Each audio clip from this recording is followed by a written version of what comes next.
at night, yeah. Make all the demons quiet, yeah. We were built to thrive, yeah. I think that we've all had enough. What keeps you up at night, yeah. Make all the demons quiet, yeah. We were built to thrive, yeah. I think that we've all had enough. Yeah, I think that we've all had enough.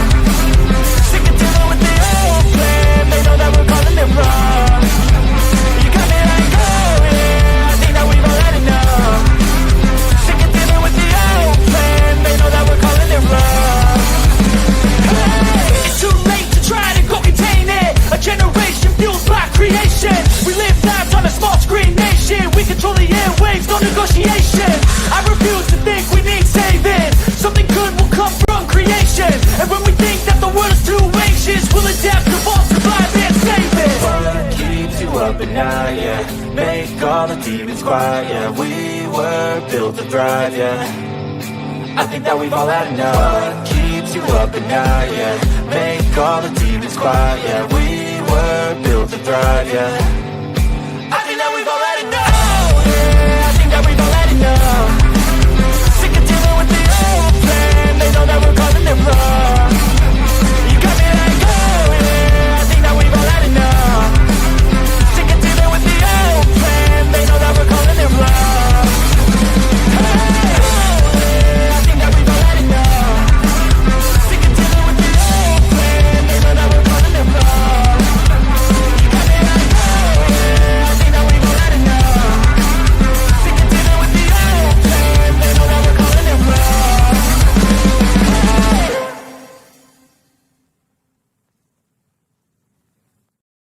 Oh, look at me. I'm retarded. I'm a globe.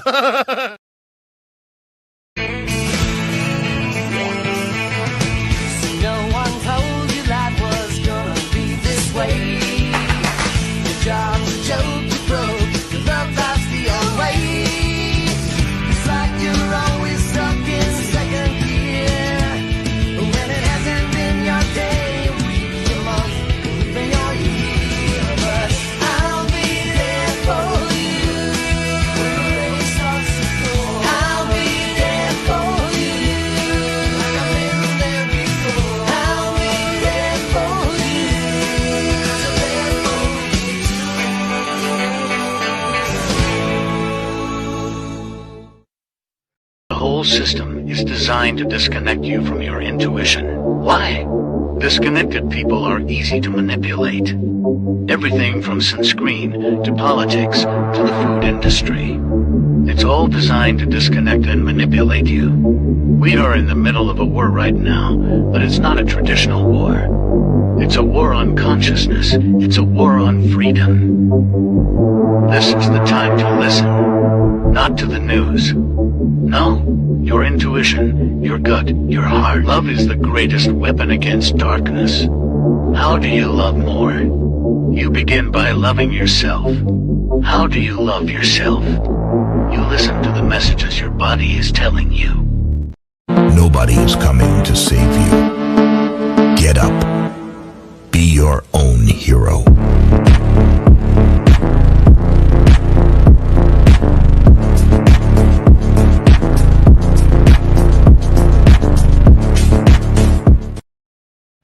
Slaves used to work all day, every day, with no pay.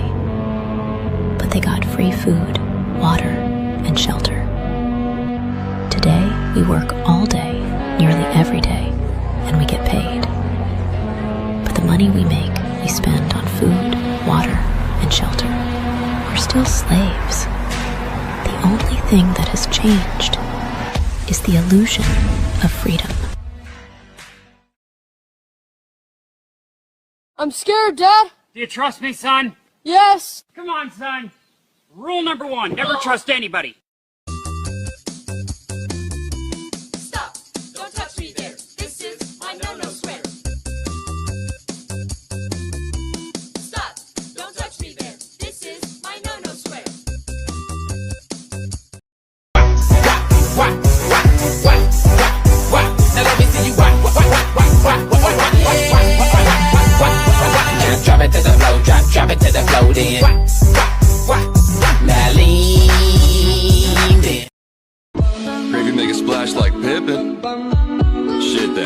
nothing. Everybody call me Big Pimpin'.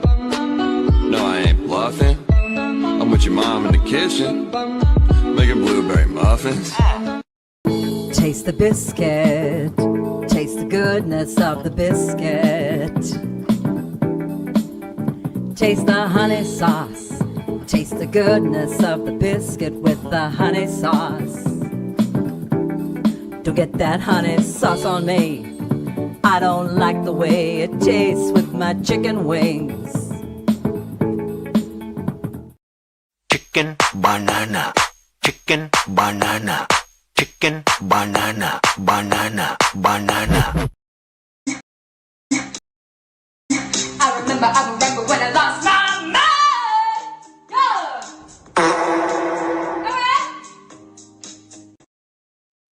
All right, good evening, ladies and gentlemen, and welcome to Sovereign Soul Unchained Mind, coming to you from the heart headquarters of dystopia, the United States. Just a mere few short hours away from the central hub of dysfunction, Washington, D.C., also known as Little Tel Aviv. We also got with us tonight, Roger Ledwell is in the house, and we've got Ryan the Cookie Monster in here with us. Haven't not seen you for some time, Mr. Cookie Monster. How are you? I'm good. I've been around. It's just I don't think you see me in the background. I came in a couple times. Yeah, I see people roll by in the chat and stuff, and I try to keep up with that, all at the same time. And well, I'm an old stoner, but I found out today that stoners are less apt or vulnerable to Alzheimer's disease. Isn't that something? Maybe it's because we go ahead and get it early. I don't know. Well, I mean, I guess that could be true, but how would I know?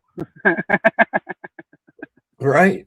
That's what I'm saying. Maybe it's sort of like little doses of Alzheimer's all day long, and then pretty soon it's just like you're immune to this shit. It's just like being fucking ripped. No, I got this. Yeah, I got this. Yeah. You just think it's natural. Right on. What's going on, Raj?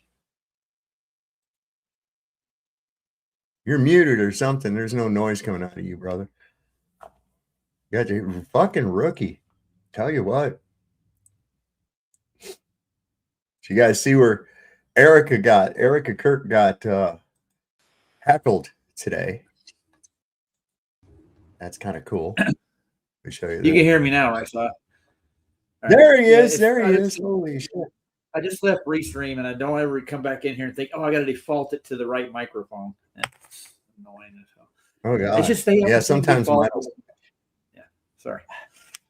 Don't make any sense, man. Mine switches on me for no reason sometimes, too. In fact, I should make sure. Well, what I was saying earlier, I'm having a birthday party later around 10:30. Oh, yeah. Yeah. For your birthday? Yeah. Is it your birthday? Yeah. Oh, I'm happy birthday. A copy of this thing right here. Ooh, welcome to Flat Earth. And who's that by? Adam Meekin and John Stonia. Nice. They're from FED and Iron Realm Media. So they put this out. And I'm going to give away a 13-month calendar from nice. Nice. Girl. Yeah. How was that? No. So what you got to do is come over and bring your best proof for the globe or the flat earth, and the best proof wins. This is 100%. All right. I got Cage is backstage. Cage, I'm going to bring you up. As soon as you start derailing shit, you're gone. Who's Cage? You'll recognize him. Look at all these people. I know. They're all popping in. What have you got in your nose, Chief? I got a nosebleed. Oh. Come quick. Come quick. We're about to do it. We're about to do it. I see them. I'm going to give you the signal. I'm going to give you the signal when I'm ready, all right? I'm going to give you the signal. Okay. What are you talking about giving signals and shit, Jack?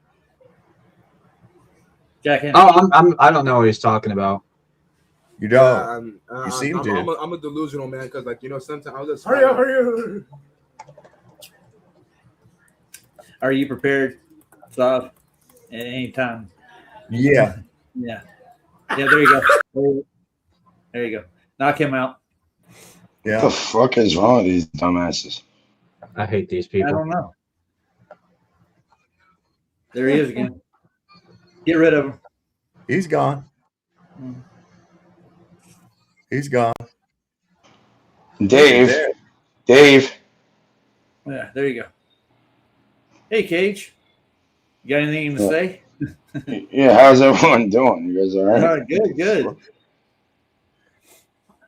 Yeah. Well, I've known Dave for many years. You know, I would never ever do something like that or bring people to do Thank something God. like that. Yeah. What I'm is having the wrong? same problems on my channel, and it's from our side. Yeah, well, there's just weird people in the world, Oh, yeah. man. Now, here's the worst part of it. These people have this on their computer for some reason. And I don't why? have You know? Hey, why? Why? Yeah. And that's only like a small little sample of what they must have, you see. Yeah. So, Yeah, when they started, are you ready? We're getting queued up, you know. They like brace for it, man. yeah. Oh, you're ready.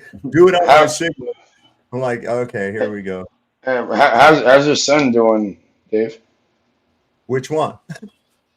Ryan. Ryan, I guess he's doing pretty good, man. He's We're in the corporate fiction. yeah, I haven't talked to him just a little bit on Messenger, but I haven't talked to him in a while. He's been really busy with a lot of shit. So I don't know. I hope he's doing good. I'm sure. Yeah, you know, he's around my age, and yeah, the younger generation. You know, we have a lot to do with here. That's what they do. Yeah. But myself, I just and then there's another one, King Steven. Steven, I told you last time. He ain't welcome here. No. You're not coming on, man. So I don't know why you keep trying. Anyway, yeah, it's like, look, it's, you know, it's painfully obvious why you come, you know, and that's to start shit. And we don't need that, right? God, Hey, damn. Dave. Yeah. I know. I'm not. Yeah, I don't really. I don't attempt to derail things, right? Like, yeah. Why do you think I show up? I've barely been around for a while. So, yeah, Erica got heckled at a thing today. This is pretty cool. no. Listen to this. No way. But the joy of the Lord withstands all. Oh, she's so goddamn full of shit. It's unbelievable.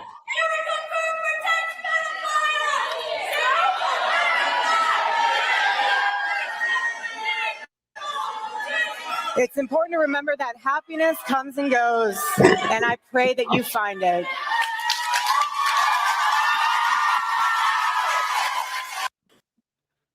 Have you looked into her family? And you know, she did a CIA briefing, and fucking, she's connected with. Oh my gosh! Honestly, this Dude, is she was running some kind of fucking orphanage in Romania at 17 years old. Come on, man. Yeah, that's a front, dude. You know. They're heavy in human trafficking. These people, Of course. Weird. Yeah. Of course. Oh, is that guy? Did I have that queued up? Oh yeah. So you know who the Floyd Mayweather is? Yeah. Boxer. Okay. Floyd Mayweather, yeah, of course. Yeah. He's learned their lesson. Now he went over and was kissing up to the wall and all that bullshit and everything. He learned. Listen to this. Floyd Money Mayweather is now suing his Jewish business advisor, accusing him of stealing over $175 million from him. Floyd, did you not study history? Do you not know why these kind of people were kicked out of over 100 countries throughout history? You thought that kissing the wall and then getting out there in the public and saying that you're going to support them and always support them? I will always be the voice for the people in Israel. When you choose your side, you stay on that side. And this is the side that I chose. You thought that would help you, huh? You thought your name was Floyd, but to them your name was actually Goyd. I trust Jonah 100%. And the friends that I choose are the friends that I choose. And now Floyd's going on Instagram saying that this Jonah guy is a liar, a thief, a rat, and a snake. The worst person to ever walk this planet. Floyd, I got a Bible verse for you. Matthew chapter 23, Jesus says, "You snakes, you brood of vipers." You serpents, you brood of vipers. How will you escape being condemned to hell? Goyd Merriweather. Very comical. Yeah, Dave. Well done finding that one. That's funny. Goyd Merriweather. Oh man. Well, you know what? You know, boxing is all ran, and these actually all sports, right? Where does the most money come from the sports? Like, never mind the stadiums or the concession stands and what they can sell the bill. It comes from betting, and if something's rigged, right, it's like automatic. You're just printing the shit out at that point. Yeah, well, think about the corporations that sponsor. And the mafia runs all that shit. I hope you know it. Well, think about this. Think about this with old Floyd. Like, you're going to have this fucking big UFC fight, and there's this massive construction project underway on the lawn of the White House right now, where they're putting up this cage of death or whatever the fuck they call it, and a cage of death. Or whatever it is. I don't know what they do. I don't watch that shit. I can't stand that. I don't like to sit there and watch two guys beat the fuck out of each other. I'm like, you guys are both retarded. Yeah, but you know, that's what I look at it. You know what's funny? You know what's funny? I was trained in martial arts, and you know what the number one rule of a true martial arts is? Stay out of conflict. Yep. Avoid it at all costs. Yep, and it's all about self-defense when it comes down to it. That's really what it is. So, but the thing is all right. So we know that this asshole doesn't ever do anything unless there's something in it to benefit him. Okay. Oh, yeah. So what's his prize with, all right, I already know with these construction projects he's doing, he's fucking doing just like he did in New York. He's fucking grifting off of the cost overruns. Okay. It's an old trick. He's running that shit. He was trying to run that with the ballroom. He's trying to run that shit with the painting the collecting pond. A nice owl, Roger, by the way. Oh my God, they took out all the expansion joints. That fucking thing's gonna leak. That's special, dude. It really is. It takes an idiot. I mean, a true genius to do that. I mean, think about the heat and the cold that's going to go through. Yeah. So now they're gonna have to go back and drain it again, and put in the expansion joints and shit. And you know, he knows that. He knows that, right? So what's his grift with the octagon cage and all that nonsense? And now the big, what is he, the middleweight fighter? He's not allowed to go because he's outspoken about Israel. They're banning any of those guys from it. It's like, what? You know, it's funny. The name, hey Dave, you know the name Israel comes. You're going to check my channel. I don't promote anything. But I made a video a long time ago, years ago. ISIS, Ra, and L. Yeah. Old news. Yeah, we should. I'm pretty sure we all know this, or maybe some don't. That's why I'm bringing it up. Yeah, that's a big one, man. It's like so much shit in there. I was watching earlier today some kind of shit on that. I forget what it was, but it's all the time with this.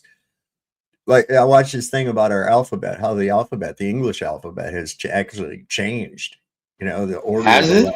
Yeah, order of the letters that didn't exist before that they invented and put in there. There's all kinds of crazy. What we can do our ABCs, but yeah, why is it standardized at 1 to 26 if you want to convert? Well, who decided what order it goes into? Yeah, how is that exactly right? Well, it's called spelling for a reason. Yep. Yeah, exactly. JJ saying it is spelling. Spelling. That's it. Yeah. So yeah, here's how those little fuckers are in our government everywhere. What, Roger? Where's something Wong at? I haven't seen him forever. I don't know, man. Ever since Trump deported him, it's hard to keep track. Oh man, put it back in China. Who's that? What do you mean he got deported? You don't know who something Wong is, huh? Oh no, I don't know. Well, I used to be my co-pilot on the ISS station. Yeah. Oh, really? Okay, yeah, I've been around it for a long time. I haven't heard about that. Yeah, it was a long time ago. I haven't been checking in for a while. Well, you should check in more often there, Cage. Hillary Clinton was bribed by the Saudis. Hillary Clinton. And keep in mind, the Saudis are crypto Jews. Okay. And sold Syria and Yemen to the Saudis for massive contributions to the Clinton Foundation. She also sold Libya to France. The French made massive contributions to the Clinton Foundation in return for Clinton as Secretary of State agreeing that France could take down Libya. And France took Libya down because they didn't like the price of oil that Libya was charging. And the United States didn't like Libya because he was about to create the gold-backed dinar, which would become the African currency, which would replace the petrodollar. Now, let me say that NAFTA, which Bill Clinton pushed through, NAFTA was actually a way to make it easier for the U.S. government to smuggle drugs. It was a way to make it easier for the Bush crime family and the Clinton crime family to smuggle drugs. Texas is wide open. And they want it that way because the entire Texas judiciary and police system has essentially been co-opted by the Bush crime family. And Texas is essentially a porous border. And they want it that way. Oh, yeah. Fuck France, dude. I'm gonna say I'll tell you what, France has always been a scene. Well, they've been took over by Jews a long time, man. Real long time. Je m'appelle Cage. Comment ça va? Ça va bien? Merci beaucoup. Hey, Dave, I've dropped you a proper link in the private chat. For real. For what?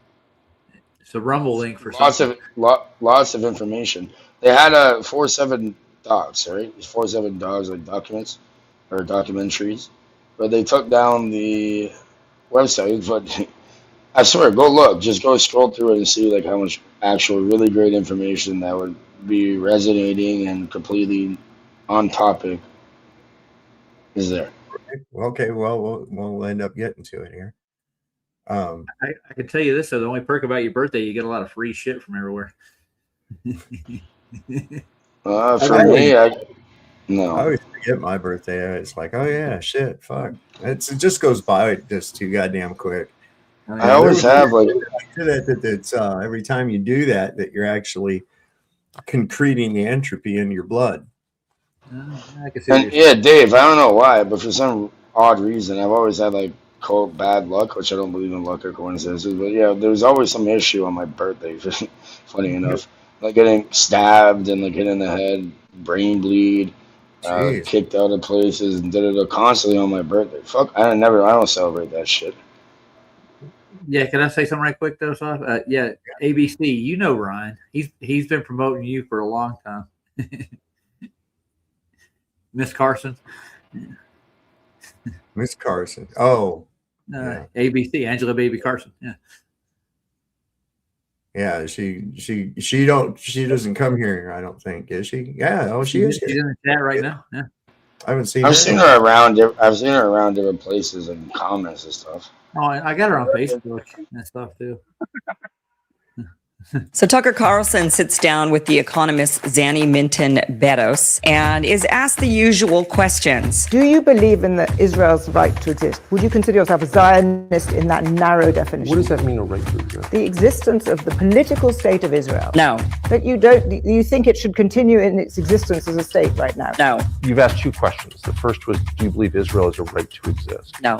And the second question was, do you believe Israel should continue to go on as a nation state? No. Having been created as a political entity in 1948, does it have a right state to exist? No. No. Should it continue to exist? No. My question to you would be, what does that mean? Why don't you answer my question? No. No country, no political entity has the right to exist. People have the right to exist. Human beings have the right to exist. Did the USSR have a right to exist? Did Nazi Germany have a right to exist? Did the colonial states of America have a right to exist? Did the British Empire? No. This is the dumbest question, and it's the easiest answer. But nobody really wants to come out and just say, no, it doesn't have the right to exist. Suddenly they go, oh my gosh, Holocaust, genocide. You want to kill all the Jewish people. No, we don't. We're just saying that that land has changed hands many times. Your current iteration of that land does not have a right to exist. It's actually quite simple.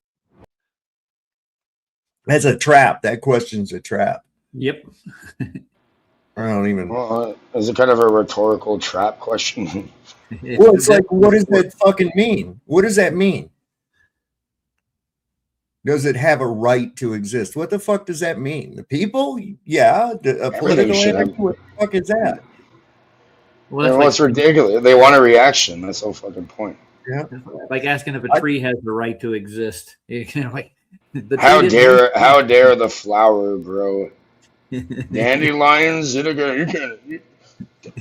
Oh, Right. people try playing God and think they could control over nature and something way greater than themselves. And I mean, they're gonna get humbled like crazy one day.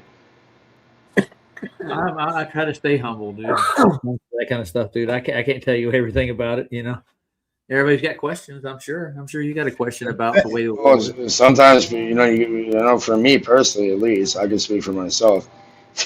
I'm at a certain point now where I'm just done. I'm not complying. I'm not dealing with it, and whatever. I'll take whatever stupid fucking result and wants to be projected onto me. Well, the whole thing is Is something wrong designed. with it? It's like a reaffirmation that so like they need reaffirmation because they know that the way that it came about was despotic. Okay, so they need reaffirmation of it. So, it's okay that we did that, right? It's okay that we did that, right? Because we have a right to. No, it's not okay that you did that. The creation of Israel was born out of fucking terrorism. What are you talking about? I think we inherently, again, I'm not going to get into religions or whatever, people's factions or ideology, but yeah, I think we all inherently have a right as anything, like to be a sentient being and Well, to yeah. experience reality in a proper way. And if anyone or anything goes against that, they can go fuck themselves for real. Right. But I mean, what's the that whole and there's more of the confusion. It's like, well, are you a race of people or are you just a religion? Because about 80% of the people in your country that claim to be Israelites don't believe in God at all. They're atheists, but they believe God gave them the land. I mean, what the fuck is that? That's a double standard, ain't it? Of course it is. Of course it is. All right. Well, again, I have an issue with, what? If people want to believe something and it helps them be a better person and deal with this reality, great for them. But regardless, especially Abrahamic, all three of the major Abrahamic religions are all pointing to a certain thing in a different way.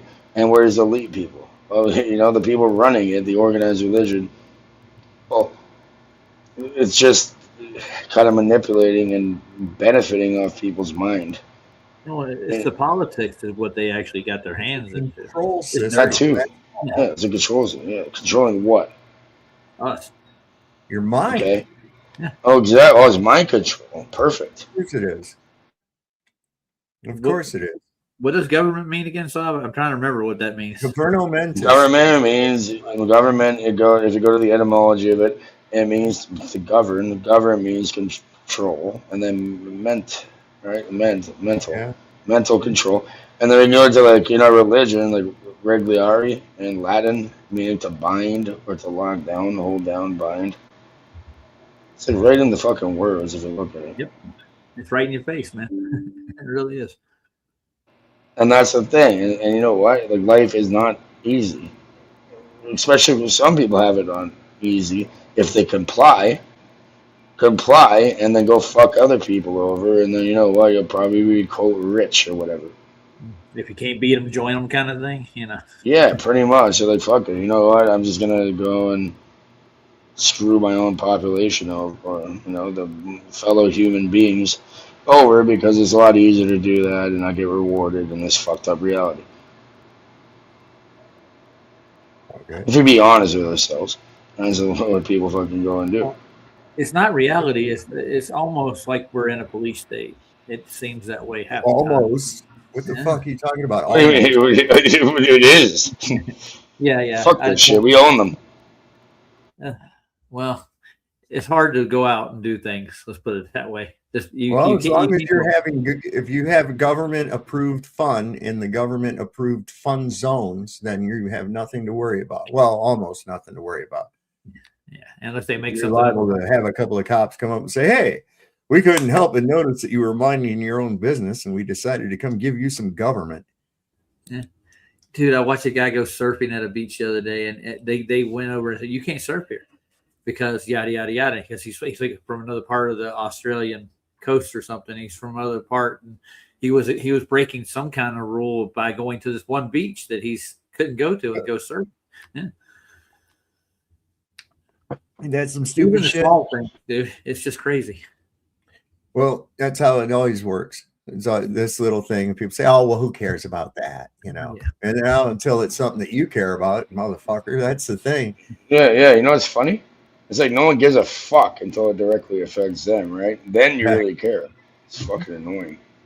So this is like one of the first books released about the history of World War II. It was released actually in 1945.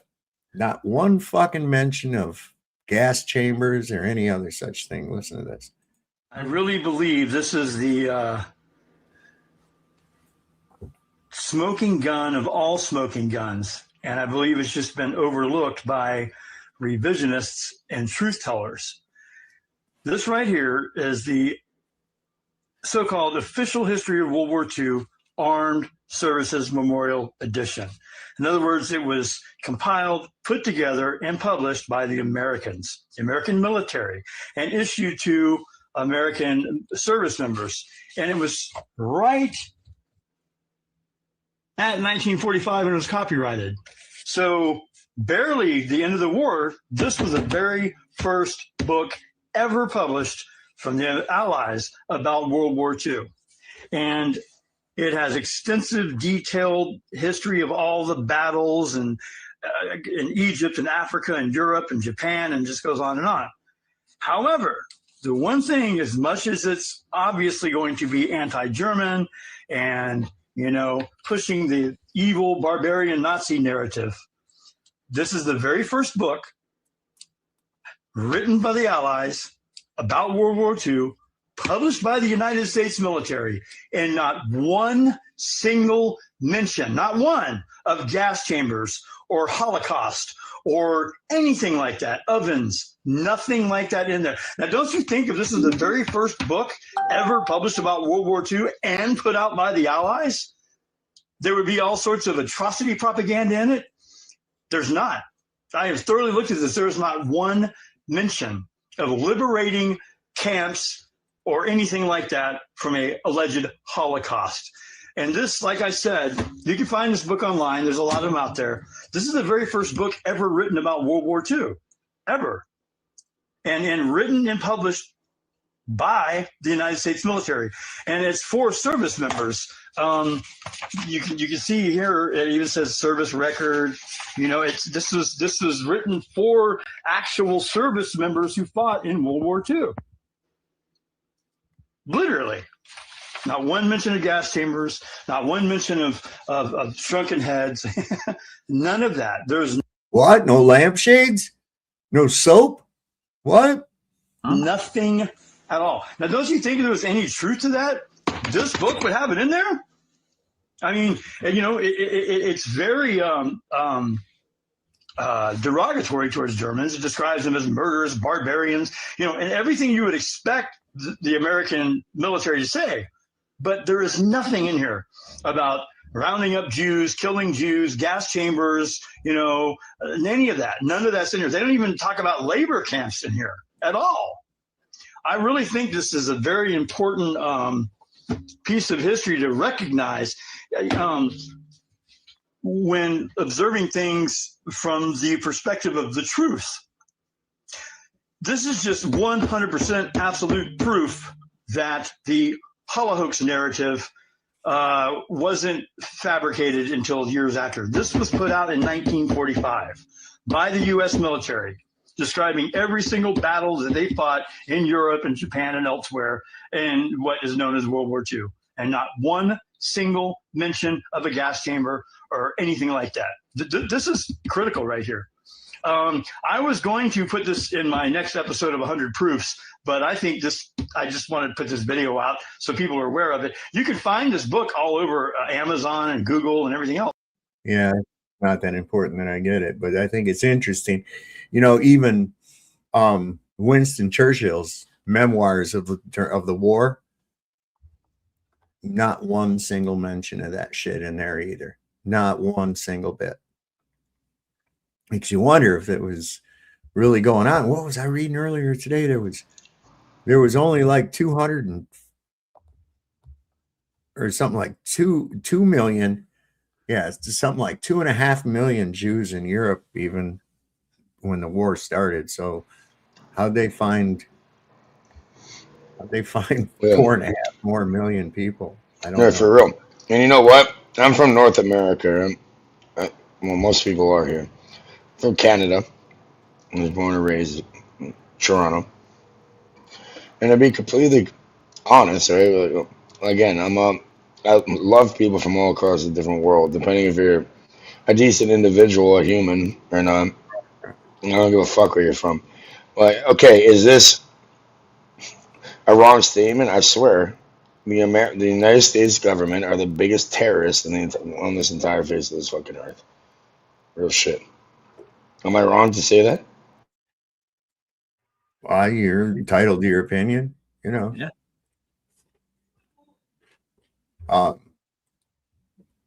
Now they're getting ready to. Well, listen, I'll tell you what. I'm sorry, these people are just sneaky and devious, man, at every turn. They're continuously stealing secrets and spying on the United States, and now it's going to get worse. They've taken over our Congress. They've taken over just about every facet of our society, and now they're going to actually merge the U.S. military and Israeli military together. What the fuck is that? Are you kidding me? That's so, like, no. I mean, Well, just Dave, like one example, like when they enacted the Patriot Act with the fucking 9/11 bullshit. Look, it was they do it to their own people. So well, obviously, I yeah, think because there's it's collusion only for between their a bunch of interest. people. They never do Yeah, it for it's a your state. interest. Everything they do is all for their own self-interest. That's all. Yeah, it's a collusion. Okay, they're all working together, and they just it shows some. Watch here. I've read the subsections. The experts have looked at it. It's only 5 pages. It says every facet of everything given to Israel, lifetime surveillance of everything, integration of all the weapon systems, and then profit sharing, saying if Israel contributes anything to our weapon systems, they get co-ownership and money from it. And Netanyahu says, I won't need money from Congress anymore. We'll just own part of your Pentagon. I mean, the boldness of this. Come on, man. What the fuck? You know?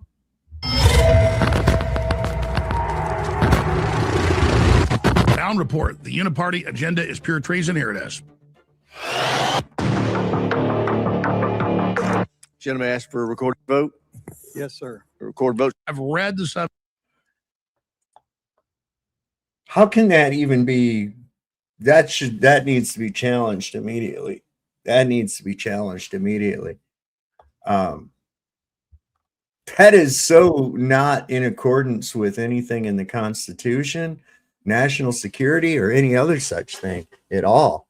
That's just blatant, like, okay, well, we've taken over now, so here we go. We're going to get your military. Boom. What? What? I don't get it, man. Look more into the act of the American military and the IDF merging. No, I didn't. It's confusing and I'm tired. What does it say? Well, it says we're going to be basically collaborating with them on all levels and sharing all of our technologies with them. It's even in private sector. Wait, private sectors? That's private businesses owned by individuals. That has nothing to do with our government. Why would the American military be using our tax dollars to help private businesses that could possibly even be Israeli? Well, they're saying it's going to be done in a way that protects our national security and interest. Not understanding our tax dollars go to these private sectors who are responsible for food services, to soldiers, weapons maintenance, base security, a whole bunch of different things owned by private companies. And now it's going to Israel. Oh, and who knows who owns their private sectors, right? And we're still paying for it with our tax dollars. I guess they weren't very clear in this report. Of course, it's written so vaguely that we can't hold them accountable for anything. That's how it's done. Did you know Israel is banned in 15 countries due to their atrocities, and we're aligning with them? Yeah, why would we let another country that's on the UN blacklist have access to all of our secrets on every level? To the untrained brain, they might just say, we're under 2 different sovereign nations, 2 different governments. Of course, we couldn't possibly be merging. but they're involved in every facet of our military now, all of our technologies, all of our secrets. They know everything. They're working in cahoots with us on every single level now, according to this 2027 plan. I mean, a lot of different states are already flying the Israeli flag next to the American flag outside of government buildings, religious institutions. It's going to desensitize a lot of people and make it pretty easy for Israel to start taking over, especially if our militaries are already not technically merged, but literally merged. You know, be careful. They might call you an anti-Semite. They might call you anti-Jew. I'm sorry, what does being Jewish have to do with any of this, of it, like another country taking over and integrate? I don't know why, actually, but in today's world, it's a lot scarier to be accused of being anti-Jew in a situation that has nothing to do with Judaism than being treasonous to your own country. It's really weird. Yeah, it's like as soon as it's like if it was Russia, then what? What if it was Russia we were doing this with, or oh, they fuck you up big time. See, what the thing is I mean, what would be you can't say anti-Semitic, right? You can't. So how would this be any different? How is it anti-Semitic just because you happen to be a bunch of clip dicks? You know what I'm saying? Yeah. Oh shit. And can I show you? Have you ever heard of Pegasus? Is it an Israeli software? Can we pull up this Wikipedia page and read it, please? Oh yeah, I know. We went over that. What Pegasus is and shit. We went over that. We're not on that. Oh, that's one of the main ways of gathering information. I figured it'd be relevant to the conversation. Here's yeah, if I got time, I'll get to it, man. I will. This is a Rabbi Shmuley production right here. Wait till you see this. These are wonderful. The very first Donald Trump dildo. Oh, this is a hot item. I've been wanting one of these. Me too. I'm really excited about this one. But let's show the people what's in the box. Absolutely. Let's open this up. Wow, it's so lifelike. Yes, it was made from an actual real-life mold. But what if I want the real thing? Well, Karen, in a way, mycology is available. Decade. This would be a great gift for any MAGA lady. Do we have anything for the boys? Absolutely, Karen. For the MAGA boys, we got something with much more power. Power.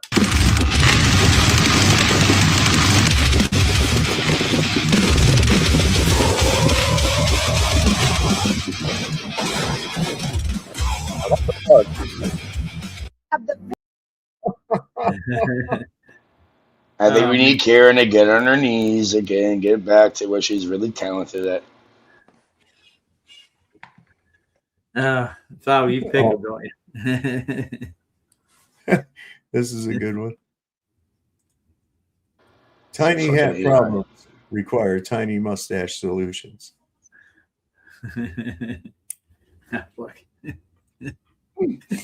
What's up, Cubby? Hey, Cubby. What's up, boys? How's it going? Having a ball. We got porn bombed already tonight. It's been fun. Oh yeah. I was watching. Not once, but twice. That was ridiculous. Is that what that was? I thought it was like the moon in the background or something. Whatever. Fucking people are stupid as shit. And that's why they have Pegasus on their little fucking devices. Yeah, I think go to jail for obscenity laws too. They could. Yeah. You know, it's funny. People think they can hide something, especially on the internet. Like, we know exactly who and what you are, and you're being tracked constantly. Oh, yeah. You should. Well, you ever heard of something called an online fingerprint? We all have one. IP addresses, yeah, stuff like that. Yeah. Never heard of it. Like IMEI numbers. That's a conspiracy. Well, looking tinfoil hat. Oh, I love a tinfoil hat. It's good to make popcorn in. Yeah, throw it in a microwave and see what happens. Find that tinfoil because I can only find aluminum now. There's a plasma ball if you leave it in there long enough. Big news out of Trump world. The First Lady, Melania's bestie, who was deported by ICE, has just announced that, yes, Melania, surprise, surprise, she's just an old hooker as part of Just get an the old cabal of Eastern European hookers. And that is how she met the biggest grifter in the known universe, Donald Trump. Shout out What to a Mary surprise. Magdalene. Tell us something we didn't know. Nothing against sex workers at all, especially ones that are fully transparent in what they do. All power to them. But the ones who cover it up and grift in excess of $40 to $60 million to make a fictional documentary about themselves. Come on. Big news. Hey, it's shout just out to that UK. I think her shit is a spot of tea.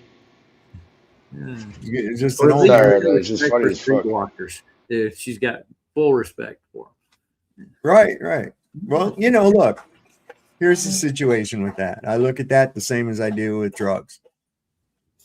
It's not my place to tell you whether to partake or not to partake. But bottom line is when two consenting adults contract to, I have money, I have goods. Okay. And it's like, I will trade you money for goods or services. That's just free market. Okay. That's free market. Leave it the fuck alone. Who are you to say what you can and can't do with that? The only reason the government makes that illegal is because they're not making any money off of it. Yeah, they made it legal in some countries, and they actually make money off it. Well, even in not in Vegas, but in Nevada too. Other places like that. Yeah, I mean, where it's legit, it probably takes a lot of it does. It takes a lot of the underworld element out of it. You know what I'm saying? A lot of the steaminess out of it. Just like instead of meeting some fucking sketchy dude in a back alley to buy a bag of grass, now people are, going to there's dispensaries that are fucking competing with one another. I mean, I never thought I'd see that day. I never thought I'd see a day like that. But now here we are. Here we are. And what's different? Nothing. Except for the fact that people don't have to go to a sketchy underworld type situation in order to. In a way, I'm a button. Look at this. Yeah. Yeah. That's a whole nother rabbit hole right there. The point of the matter being that I made it. It's taken it from that to where it is now, to where, I mean, there I was when I went on vacation up to Michigan. I went outside on the front porch of the hotel and I'm out there smoking a cigarette and there's a couple of people out there smoking a joint right in the open. They ended up passing it to me. I ended up talking to them and shit. And I look right over there, just sitting over there, about a few. As long as there's a pesticide, there's a fucking cop sitting there. Yeah. And I was like, last time I lived here, that cop would have you guys on the ground, fucking cuffed right now, all of us. Mm-hmm. The last time I said something pretty profound. Legal isn't lawful. They're two separate things. That's exactly. They're two different fucking things altogether. I'm actually big in the cannabis industry. This is my craft, the craft that I chose to do since a young kid, since I was 14. I'm not even smoking anymore. But funny enough, I've been smoking really good. 48 years. 48 years. As long as some of the people out there. You know what happened? These dumbasses, they call it legacy craft, and the people, meaning the people that really put it on the table for forever, and they do it not for money. They do it because it's the craft. And now big corporations start coming in and dealing with it, and they literally poison people with their fucking bullshit. They use a radiation, they irradiate it. They're allowed apparently to spray certain things on it. Blah blah blah. It definitely put a cramp on the original growers that have been doing it for the last. Well, see, that's you know what the problem was? Do you know what the problem is?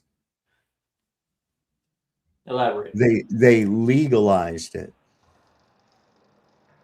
That's the problem. Yes. Well, they did the same thing with alcohol. Sorry. All they had to do was decriminalize it. That's all. Well, they did the same thing with alcohol. Over here, actually, it was never illegal alcohol. But you know what? They made it illegal in the United States. Remember Prohibition, and then you get like fucking figures like Al Capone. But that You wasn't got really about Cuba. people. That wasn't about people consuming alcohol. No. Where did they get it from? They went to Canada and got it and brought it over Right. there. Yeah, Joseph Right. did. And the whole prohibition thing was not really about people drinking alcohol. It was about replacing gasoline. It was to facilitate the gasoline combustion engine. Because once that took hold and it was rooted firmly into the society, that was the type of engine. Now, boom, repeal it. On my old vehicle, I got something, whatever. I found people, and I got it online. It was like something that deals with the ODB port, so there's less like emissions from it. And the people that actually ran it, like water-based engines. People have done this. Multiple people have done this, and all of a sudden they like run outside and they're like, I got spiked. They put something in my food. Or they just end up disappearing because these people are greedy as fuck, and they're like, okay, well, there's a better thing that doesn't make people have to smell or breathe in some sort of toxin. It's like free energy, right? Like if energy's free, then they can't profiteer off it. Well, that's what I think. They're already harnessing it for free and charging you. Yeah, that's exactly what. In a way. I just came across a pretty insane study about weed. A 2026 study actually found that middle-aged and older cannabis users actually had higher brain volume and better cognitive function than non-users. You heard that right. Their brains were not smaller, they were larger. More studies need to be done for sure, but let's look at the mechanism. For decades, all of us have been told that cannabis will destroy your brain. And by all means, smoking anything is going to come with some downsides. But it turns out CBD and THC are actually neuroprotective. There are over 100 studies confirming that CBD reduces neuroinflammation, fights oxidative stress, and actually helps brain cells survive. It's also incredible for pain management. Meanwhile, THC works on some of the same areas of the brain that are the targets for Alzheimer's drugs. It might even prevent beta amyloid plaques from forming. The other thing about CBD and THC, they both promote neurogenesis. That means new neurons in your hippocampus, your memory, and your learning center. The idea that weed fries your brain, it's outdated. More research is needed, but this is promising to suggest it might actually protect it. You know what's funny? And you know what's funny? Like, since you brought Israel up, now we're bringing Canada's into it. For some reason, Israel is apparently, quote, one of the leading research places that can go do research with this stuff. The issue with cannabis is, okay, like Buddy said, when you burn anything, right, tar will be produced if you smoke. Right? You don't have to smoke it. You can put it through the skin transdermally. You can, make it edible that's properly, or even vaporize it. So the only issue with it is when you burn something, right? It's smoke. Smoke is a byproduct that has tar. OA's got it right. Do you know that the people that when the COVID shit was going around, the people that did get sick, the majority of people that didn't get sick were cigarette smokers. Yeah, the shit. Well, nicotine is also neuroprotectant. Nicotine is also one of those too. And tobacco has been used for millennia, and it's a sacred plant. Tobacco. Well, I know people who grow. You don't have a problem, man. Not the shit you buy from the fucking gas station. Some of us are just healthy as a horse. Well, it's kind of like when you get sick as a kid, right? Like you get sick a lot and you build up a tolerance, right? I was sick a lot as a kid, and now I don't get sick anymore. But yeah, I think that it's the same thing. Your immune system. There's more dangerous germs that get in your lungs, and so your body builds up immunity to them. And I think over time, if you don't overdo it, I think it does build up an immunity. But I think you can overdo it too, right? But that's just well, you can. It depends on the being, right? Like not every.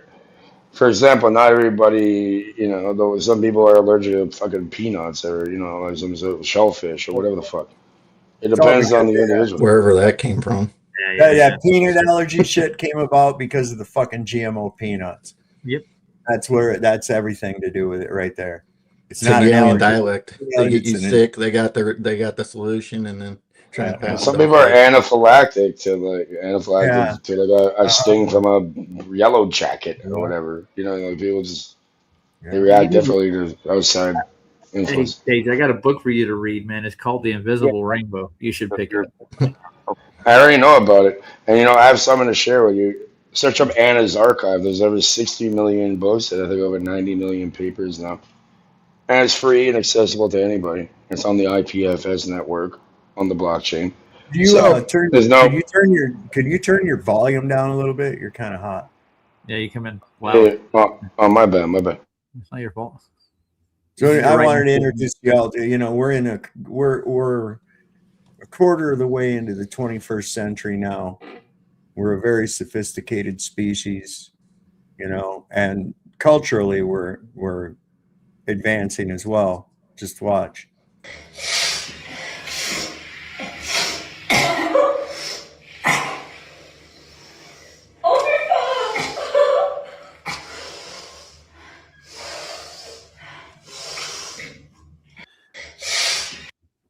Wow, Yes. you nailed it. What the fuck? What the fuck, Dave? Dang it, she made it.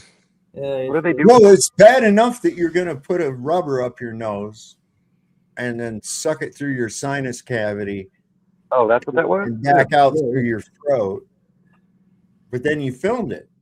You put it out there for everybody to know. Oh, you're that girl that snorts rubbers. Right. Hi, how are you? That's never been done before, jackass.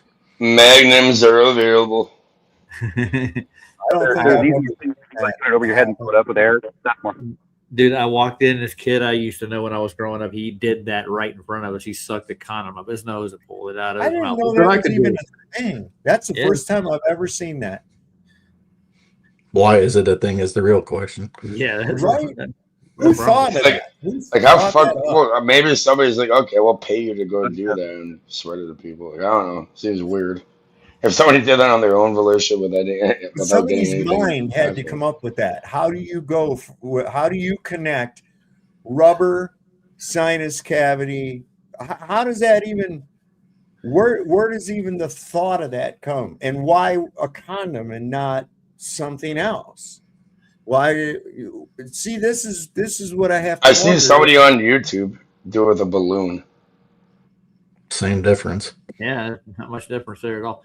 Okay, you're still a little hot though. You a little drier, a little harder to process. Well, finally, like usually my mic's so fucking low, no one can fucking hear me. So it's all right. So this motherfucker's going to the NBA finals. Boy, like $800 a ticket. Nice. Listen to what he says about this.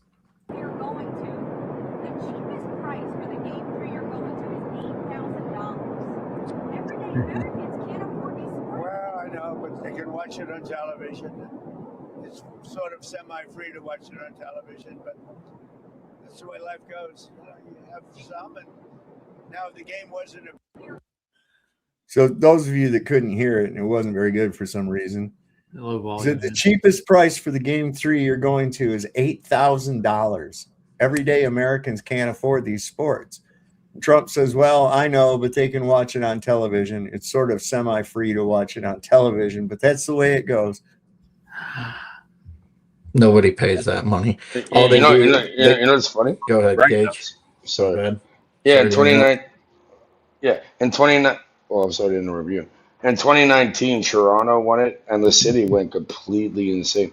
And if we lose, people start going crazy, burning cars and fucking like rioting. Seriously, it was crazy the amount of people that showed up when they were winning. And I was like, "Oh, Man, are you that's so serious? cool. Yeah. All this shit is rigged. It's rigged." You got that. So what to a were you point. saying, Chad? What were you saying? I was gonna say they put all those celebrities in up front and tell you that these tickets cost this high amount of money. That it's all promotion. They're just getting the average Joe to come out and waste his savings on these dumbass seats. Yeah. For a couple $100. But all those people that sit front row or box seats, they don't pay for shit. They don't pay just for like they nothing. don't even have real money. Right? Hey, you know what's funny too? I don't know if you guys ever seen this Damn, show, but Cage, I your do, I do, fucking I do. microphone is out the fucking window, bro. Are you turning it down or you been? It's I'll turn all it the way down. the Hold on, fuck hold on. up. I got it. You just leave it alone. I got it. Holy shit! You went the wrong way with that thing. There, try it now. Charm, boys, third time's a charm. Well, now Hard he's to try gone. when he's gone. There you are. Anyway, it said that the U.S. command center in Qatar was obliterated by Iranian missiles. Ah. There we go. Said it was severely damaged, hit by that better? multiple Iranian missiles, air and space forces. They do with Space Force. Are they like watching out for UFOs or something? They're like the Fantastic Four. So Look at that. Interesting. Is the mic not too loud anymore? Yeah, you're fine. Okay. So yeah, you talk about average Joes wasting their life savings to see a stupid ass rigged game. It's, funny enough, you know, like look at Joe Rogan, right? Joe Rogan, remember he's in Fear Factor. Have any of you ever seen the show Average Joes that Joe Rogan also hosted? No. I don't like Joe Rogan. It's hard to find it. It's hard to I find. really it. don't. Yeah. I hate that guy. This is a long time ago. So it was Average Joe. So what they would do is to get anybody in any kind of sport as a quote professional, and then just have an average Joe, just regular people that do it for fun. And most of the time, the professionals will lose this sports compared to the average Joe. Oh, I think I know what you're talking about now. I was on Spike TV for a while. Yeah, remember that one? Yeah, kind of a little bit. It was all Joe's a show. It's a show. Joe's apartment with the cockroaches. Joe Dirt. I love cockroaches better. I like Joe Dirt. That movie cracks me up. I watched it here not long ago again. Fucking Kid Rock's. He's really like that. He's really that redneck fucking idiot. I mean, he really is. Kid Rock. Mm-hmm. Yeah. Well, he's an idiot. Yeah. Listen, there's a good amount of fucking hillbillies in Michigan too. I don't know. I think he found a niche. And took advantage. Kind of like when he first came up, he was a rapper, right? I think he finds little niches where he can fit in and then just takes over that persona. Well, Vanilla Ice, kind of like Jelly Roll, same difference. Vanilla Ice is still down to go to the Big Freedom thing. Are they even having it?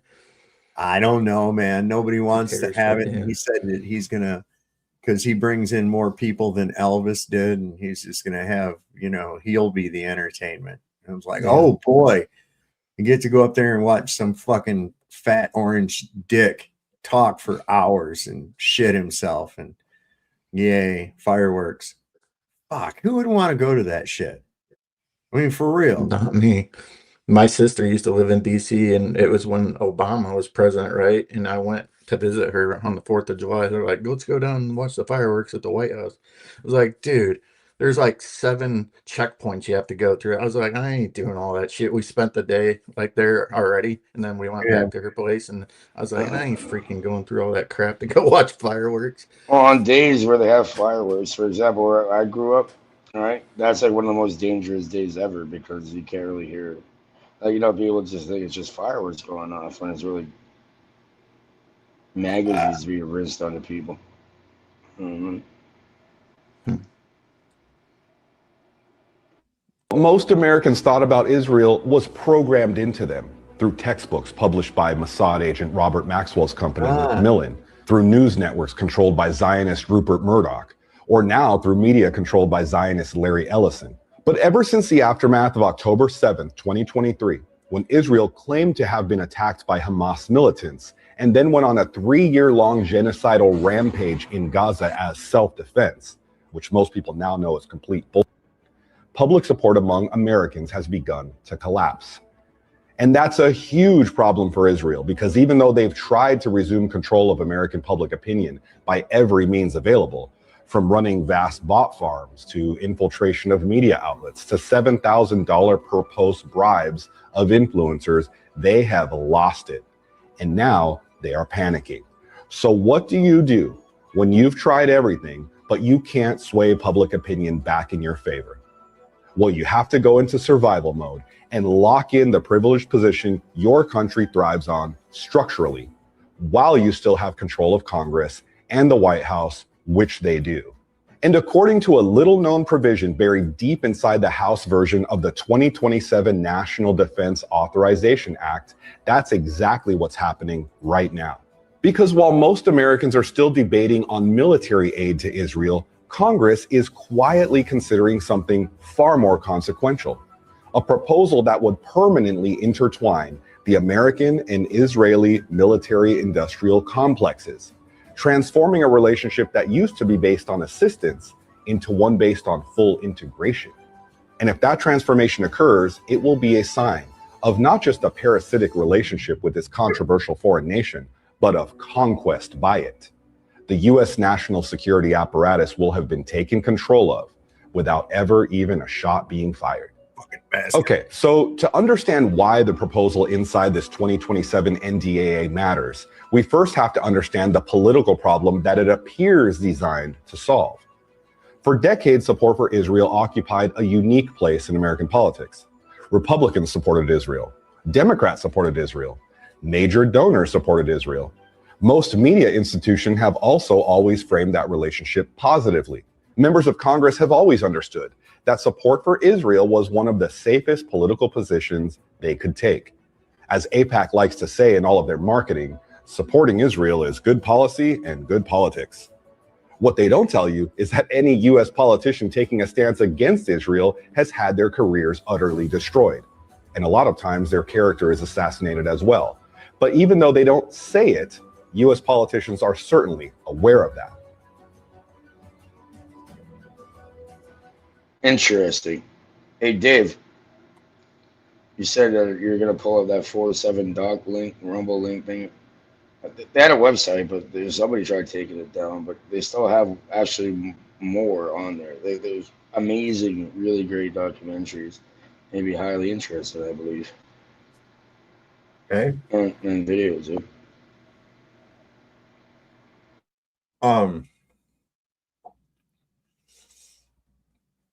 I don't know, man.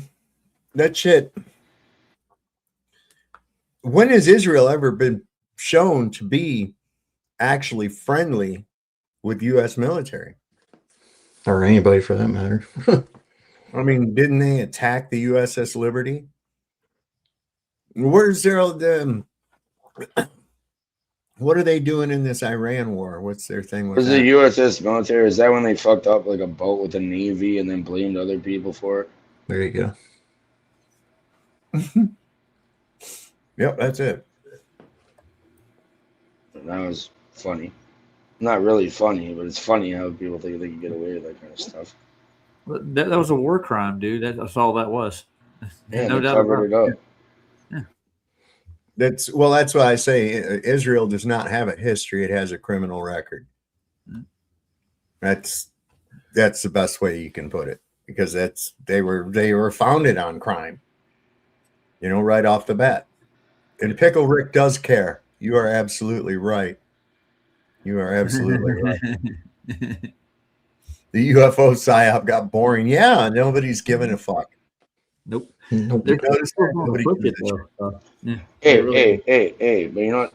I don't know if any of you have experienced. I've seen this stuff up close and personal. If they have this sort of technology, this is just crazy.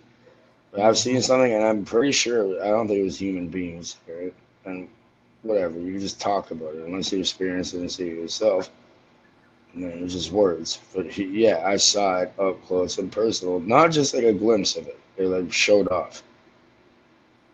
So, Kate, do you actually think there's planets in the sky where people come or beings come and land on our planet? No, I'm not saying that. I never said that. Maybe it could be interdimensional. Well, I don't know. There's some that's outside of whatever this reality is, and they come in on purpose sometimes. Okay, that's possible. Have you been probed? Yeah. Anal probing is available, Dave. No, damn it, and I've tried. No, He went all. no, thank fuck I didn't. I was more concerned, How like when far we they saw go? this. They just get a pinky in, You never know. or they get that But, really long, like string bean. String bean. I can't oh talk. come on. But yeah, either way, You got that ET finger going up in there. ET phone home. Ouch. Oh, we'll be back. No, Ouch. regardless though. No, what I seen. I know I was not I'm afraid standing of on it. my testicles. Ouch. Ouch, ow. Yeah, and you know it's funny though? Like these things, they were like telepathically communicating with us. And I've witnessed this for it. I've seen this my whole life constantly. It's weird. But that one time, like they were showing it up close to the person. Like I could like literally throw a rock at it. If I really grab something, you could throw. Well, that probably wouldn't work, but like physically, it was like not too far away. And we're in a place called the Bales. It's like a ravine, whatever, and there's only one entrance in and out. And for some reason, like a convoy of black vehicles, all the exact same vehicle went in after. I'm like, yep, time to get the fuck out of here. We all ran. We got the fuck out of there. We ran away. Well, buddy ran away, whatever. I just walked after. It was like Ooh. Stranger Things. Not Yeah, I've cool. seen the movie. Not cool. I probably Gray and liked it. Anyway, Yeah, so I was more concerned about like the people. Like, I want the Men in Black like flashing me with a camera or something, making me fucking forget everything. I'm like, no, time to get out of here. And my buddy, and You maybe sucking learn on something. some barley pops tonight? No, You might be. no. And my No? my buddy, he ran. He's like fast at running, so he ran and just left me there. I'm like in the forest alone in the dark. I'm like, you know what? Fuck this shit. I'm just gonna walk. If they want to do something, they're gonna fucking do it. So whatever. You ever seen Close Encounters of the Third Kind, Cage? Of the fourth kind too, and the fifth Yeah. kind. Like imagine, yeah, they see the owl, and then what happens? You get, they do it through like a dream, and it's just like up to you after through an owl. Owls are one of God's natural hunters, man. They're one of the best. And they got a 360 pivot head, dude. That's one of the cool things. Bro, like I just linked up with one of my best friends, but we were like I don't think they can do a full 360, but pretty close. Yeah, they can. I linked up with one of my Pretty best close. friends, and funny enough, I haven't talked to him in like 12 years, and every time, like I do backstage private chats or whatever, and I just play owls constantly. Wouldn't And their head pop off if it could the go guy shows 360? up in a brand new Challenger, and on He's his just neck, gonna he has go. like a whole He's just neck gonna keep tattoo going. that's an owl on it. I'm like, what? Who cares? I do. I'm like, Well, you probably we don't care about I'm it. just It has saying, nothing this to do with reality is anybody's valuable. interested in. Nobody's interested in this. Okay, and well, the At whole all. point is, how is this God, reality? I being hope formulated? there is one. Yeah, I doubt it. How is yes? Come on, there is. And how is this reality being formulated? Is it a projection of your mind somehow? Yes, absolutely. That's what it is. Yeah, That's there's no 100% physical what it is. It's definitely what it is. Okay, 100%.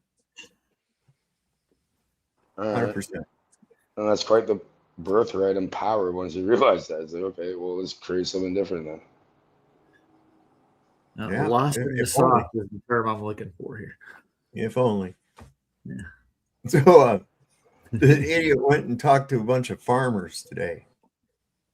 I guess in Wisconsin. Yeah. Huh. He said that they have nice, easy jobs. They do. A farmer has a nice, easy job. Listen What? to All right, listen to we'll this go to the quote. grocery store. Here you go, For Orange small Man, once business. again. Now, I saw it myself. You have a way of life that sometimes you're land rich and cash poor, sometimes you're lots of different conditions, but people that are on farms love being on farms. You wouldn't trade my life. You wouldn't want my life. Believe me, you don't want it. Your life is much better than my life. I will tell you, your ear wasn't a little pierced over here. You didn't get pierced. You have a nice, safe, beautiful life. But I've seen poor small business. Nice, safe, beautiful life. You didn't get shot at. And he didn't You get shot didn't at. You didn't either, ass wipe. But you know, it's fucking funny too. Like, come on now. Like, look, Trudeau, for example, over here, drama teacher in high school. This fucker, apprentice. Like, what? They're just hiring actors. It's like idiocracy. Remember I the know.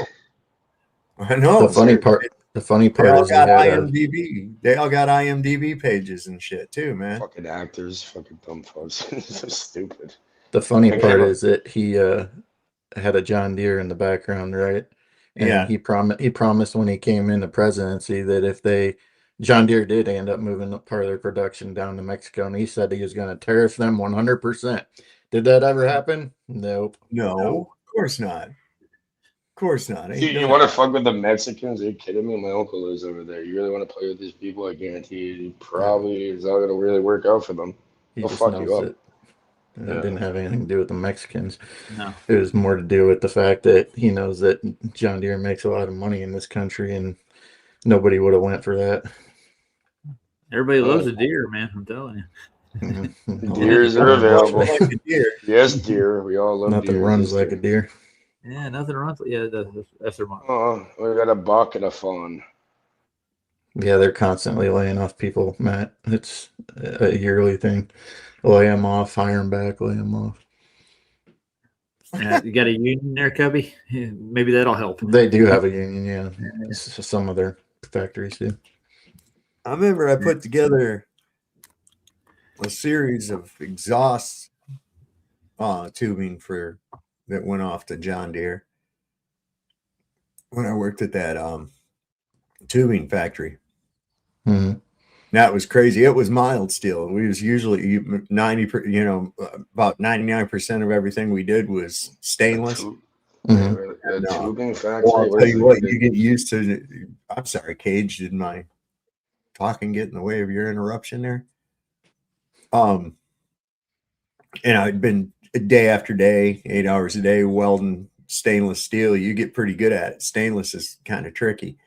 Boy, that I laid down on those fucking mild steel. Dude, looked like a machine did it. I couldn't believe I could weld that fucking good, man. I'm not a welder. I wish I was. And then you Well get down done. to the mild steel, it was like, I was like, fuck, that's a pretty bead. Look at that shit, man. It was like perfect.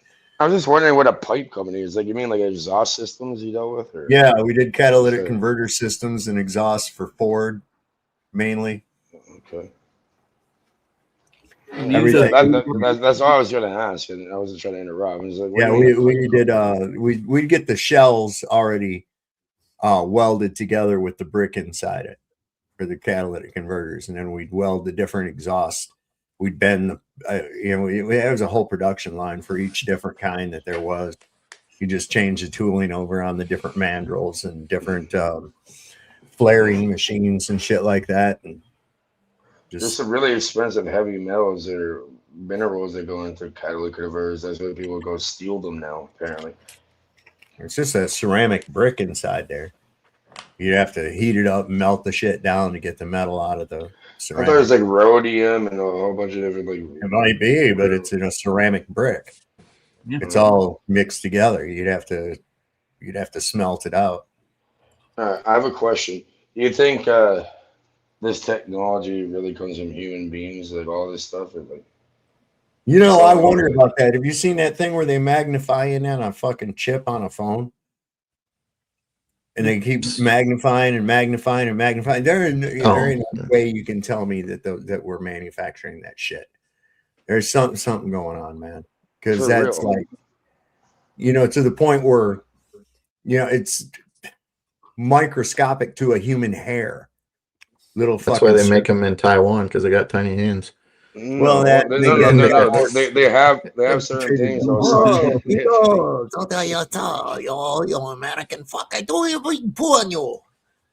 Always practice with a bonsai tree, trim. Listen, that was it when I and my dad told me about this too, that when he was a kid and we went to war with the Japanese and shit. A lot of people were like, "Oh goddamn, we'll whip their ass in no time. Look how little their country is, and plus they can't shoot. With those slanted eyes, they can't see right to shoot." I mean, that's what people was actually thinking. They was actually thinking that, man. They were pissed off too. There was a lot of people. They got everybody riled up, pissed off. They used to have sell these ashtrays with a little Japanese face in the middle of it, so you could stamp your cigarette out in the little Jap's face, and had a song going around called Stomp a cigarette out? Yeah, you'd have to. You call you. We're gonna have to slap the dirty little Jap, all kinds of shit, man. It was just like, you know, it's funny. Like Japan's a very clean place. You know, they don't even have fucking goddamn garbage bins there. Well, they had a national slap a Jap day. I heard boys talking like that. Oh my god, That's that ain't no good. strange. Well, yeah. Why? Like what? Just because Well, we somebody were at doesn't. war with them, man. Really, they demonize their enemies. I had a dream once, and I was in Japan, and I met somebody through the dream. I woke up and called the phone number, and like, we've been expecting you. No shit. Wow, that's crazy, man. Yeah, and I was in Japan for some reason at a Rosicrucian temple, and I looked it up, and it looked exactly like in the dream. I didn't even know what the hell a Rosicrucian was. Oh yeah, they're the another one of those sects. I've got to have all these little sects and secret societies and all this fucking nonsense and shit. It's really quite a piss off. Didn't you know It was weird, and she was a young woman around my age. You know, she answered the phone, and she's like, "Yeah, like, oh." She was like expecting me to call her, but I met her through it. I woke up sweating like crazy. You ever wake up from a dream like sweating? Never. And I have, and I just remember this Figured phone as number. much. I remember this phone number. I'm like, you know what? I'm calling it. You sure it was sweat? Yeah. You might have pissed yourself. You never know. No, I didn't piss myself. No. Could have pissed yourself. I'm potty trained. You might have Are you? pissed yourself and sweat. Yeah, you could mix the two. So it could happen. You never know. Can't be too careful in these situations. I didn't. And Sure. You're getting awful defensive. Yeah. Well, I didn't. Like, you know, if I did, I'd tell you. Okay. Would you About it. And she got fired. So, anyways, I called her, and then after, like, okay, it was during like the beginning of the cough bullshit nonsense. So, you know, I'm like, oh, you know, what's up? She got fired because she wanted to get injected. So, KJ, I got a question for you. Do you ever do a remote reading? Was there going to be a point to this story?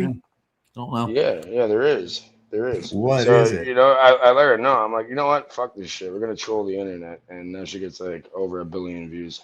He's like Google. If you ask him, he's gonna have an answer. All right, nice. It doesn't matter if it's right or wrong, though, right? Exactly. You know what? Actually, it does. But yeah, here. Okay. Anyway. You are living under a regime that hates you, not misunderstands you, hates you. A Talmudic machine engineered for your erasure, guided by texts that call you cattle, led by men who grin as your daughters are defiled and your sons are drugged, docile and dumb. They own the courts, the currency, the curriculum. You are not simply abandoned. You were targeted. Your heritage is mocked, your faith inverted, your bloodline diluted on purpose. And still you ask, what can we do? I tell you now, build the ark or drown. There will be no reckoning from within the system. No politician is coming. No court will rule in your favor. The Constitution is a carcass, picked clean by rats in robes and suits. Every lever of power answers not to you, but to a foreign code, a Talmudic code, that sees your extinction as righteous. They have told you who they are. They have written it down. And they are acting on it while you kneel and pray for mercy they will never give. So rise. Build the parallel structure. Build the farm, the school, the fortress, the network. Forge the tribe that cannot be bought, that cannot be infiltrated, that fears no label and bends to no pressure. The time for illusions is over. The collapse is not coming. It is here. And if you do not create something of your own, then your children will be raised by the enemy, fed poison, and made to worship the ones who ruined them. A new order must be born, not in Washington, not in Davos, but in your backyard, among men you trust, on soil you till, in homes you defend, Let them have their empire of filth. You build the cathedral of kin, duty, and steel. Teach the old ways. Speak the old tongue. Make pacts in blood. Print books. Stock grain. Train arms. Create your own schools. Your own rights. Your own laws. Raise sons of vengeance, not sons of surrender. Well, that's pretty powerful right there. Like I've said, man, you're not going to vote your way out of this shit. There's no solution within the system. There is no solution in the system at all. Has anybody ever here? Anybody here ever voted before? I haven't ever. I have once. Oh, I've told the story, so I'm not going to tell it again. Oh, I've never. Well, not here. Well, not when I was around. I mean, I never heard it. You have, Dave, or no? Voted before? Yeah, I voted once. What about you, Roger? Then I realized what it was all really about. It was like, yeah, this is bullshit. What it is. Yeah, I've never voted in my life and never will. Good man. I guess they're clamoring for that 25th Amendment. Look, all I'm saying is 25th Amendment takes a long time.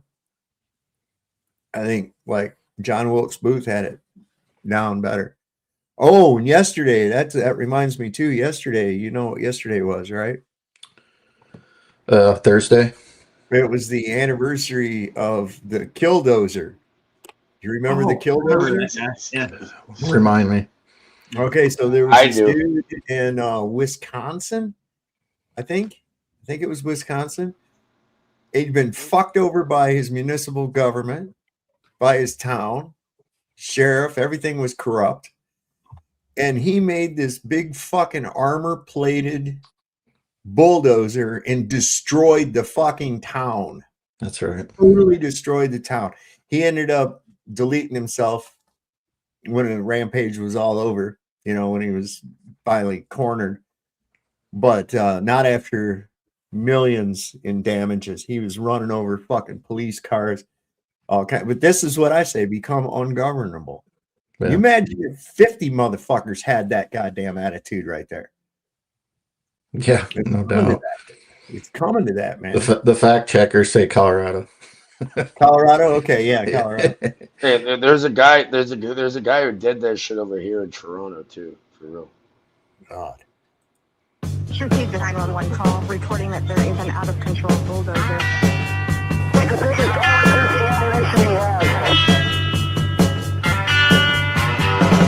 Yeah, this all in tape and that. This was 2004. Look at this thing. He had 1/2-inch steel plates with fucking concrete sandwiched between it. This thing was like impenetrable, man. Yeah, I remember now. You can't see who's driving or anything. Some folks are born made to wave the flag. Ooh, they're red, white, and blue. And when the band plays Hail to the Chief, ooh, they want the cannon at you.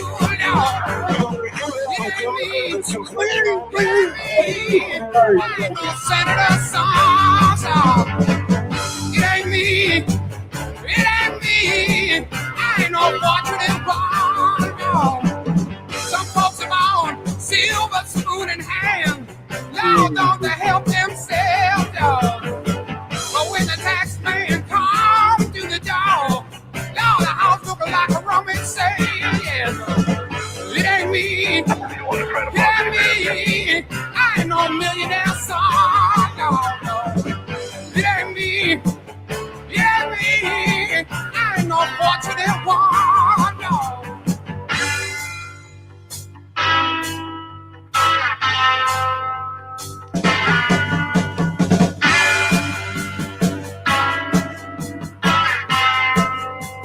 Get the fuck out of here. Some folks in Harry, star-spangled eyes. Ooh, they send you down to The song ain't gonna hit you, is it? And when you ask them, how much should we give? Who's the only answer? Yo, it ain't me. It ain't me. I ain't no military son. God damn, the cops are like, what do we do? They're all getting up there in mass, and that fucking thing starts pushing all them cars down the road. And they're like, all right, retreat, back up. Oh my God. It ain't me. I ain't no fortunate one. It ain't me. I ain't no fortunate one. It ain't me. Right. They really pissed the fucking guy off, that's for sure. Now, Dude, now imagine about 3/4 of the United States all doing that and Oh taking my this God. place back. See, I thought I had some more on that. Dude, there's a couple Why? days ago. Bro, they did it over here after too. Like, I'm not fucking joking. It's hard to find. A couple days ago, this guy, like a couple towns over from me, about a half hour away actually, but I guess he took out like 6 members of his family and then took himself out. It was pretty big news in Muscatine, Iowa. Well, that shit happens all the time. Yeah, but you know what? The whole not family. He took out like his whole family. I mean, yeah, murders. Yeah, it says June 4th will forever be Killdozer Day. Nice. Nice. You know what today Marvin- is? Today's a Roger's holiday. birthday. It's not Roger's birthday. It's actually National Donut Day. National Day. They say that like every other month. Here's a It's to sell here's a it's to fucking sell Krispy donuts. Kreme for you. You know what I mean? We'll sit there and eat donuts and drink shitty coffee. Dunkin' runs So- America. Dude. What are you talking about? Says Marvin Heemeyer owned a welding and car repair shop in Granby, Colorado, but was repeatedly harassed and fined by the corrupt local government until he couldn't take it anymore. He said, I was always willing to be reasonable until I had to be unreasonable. Sometimes reasonable men must do unreasonable things. No innocent citizens were hurt during the incident. Anyway, here's a... Well, at least it didn't hurt anybody, right? They just didn't pay in a certain way. Well, their insurance scam will A probably pay bulldozer for it levels a anyways. building in Granby, Colorado. Then another. And another. It's part of a meticulously planned citywide demolition project. Man, what like a bulldozer went crazy. But this plan wasn't put together by city engineers or construction workers. Just received a 911 call reporting that there is an out-of-control bulldozer. It's the brainchild of an angry man with a grudge against a lot of local people and businesses. They can't tell who's driving it, but there is someone inside. The man inside this armor-plated bulldozer is Marv Heemeyer. As horrified townspeople run for their lives, Heemeyer wrecks buildings and vehicles one after another.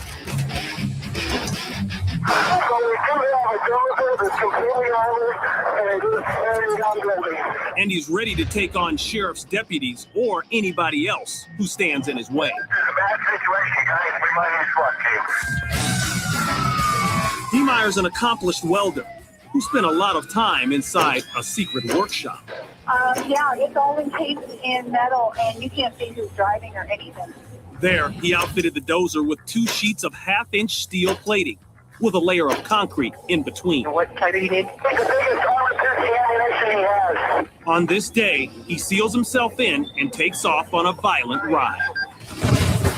Inside his cockpit, 2 assault rifles, lots of ammo, and video monitors to help him see where he's going.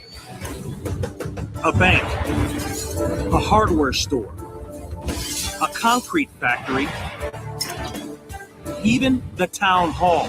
Oh, man. And especially the police department.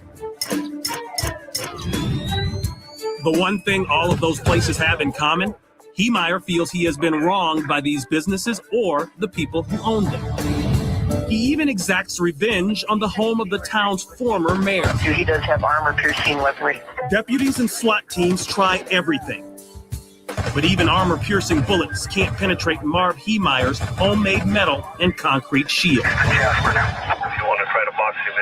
At one point, a heavy equipment operator decides to put a stop to the carnage. Oh, right. He climbs behind the wheel of his front-end loader and gets set to take on the armored bulldozer. But quickly, the operator finds himself in an industrial-sized game of chicken. Heemeyer speeds ahead, aiming directly for the blockage. Realizing his intentions, the loader attempts to flee, but the armored dozer gives chase. Ramming the tractor off its path, it steams ahead to its next target. Authorities seize the narrow opportunity, using the front loader truck to block the dozer in. The civilian operator hurries to safety. Forced to continue ahead, Heemeyer pushes his creation to the limit. The bulldozer grinds to a halt under the rubble of a steel building. Its engine has called it quits. As authorities try to get into the cab of his homemade tank, Marv Heemeyer takes his own life. It takes officers several hours and a cutting torch to finally get inside the cab. None of the townspeople are hurt, but the price tag on this rampage is about $7 million. Jesus Christ, man. Okay, well that's why. Like you never hurt anybody. He's like, we're just gonna hit them where it hurts because these people are obsessed with money. All they give a fuck about is a little bit of money. So he's like, fuck it. You know what? We're gonna make you fucking pay. If he was going to do that, he should have rigged it to blow. Yeah, right. I thought he went all out. That was gung ho, man. I would concrete reinforced monitors. He thought of everything, dude. That dude had zero fucks to give. He had zero fucks to give. I'm almost at this fucking point myself. I'm not gonna make a goddamn armored bulldozer. But you know, these fucking people are funny, right? Like we'll hit you with a goddamn 223 blue tip on our piercing fucking rounds if you want to fucking play for real. That, you ain't gonna get through that fucking thing. You're talking about a whole. That's two. No, not him. Plates. Not him. That's what I'm saying, man. 2 plates of 1/2-inch steel. Oh, yeah. With concrete in between, dude. Well, you know what? Okay. If it was up to me and I had to get through something like that, I'd probably use dry ice, and I freeze it to a point where it detracts, and then open the fucking hatch.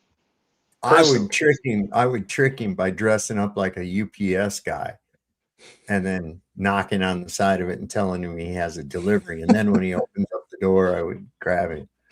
Yeah, we got something. We have a package for you. Package for Bugs Bunny. Candygram. Yeah. Land shark. Land shark. Shark the land shark. But yeah, no, for real though. Like, yeah, I'm pretty sure dry ice would.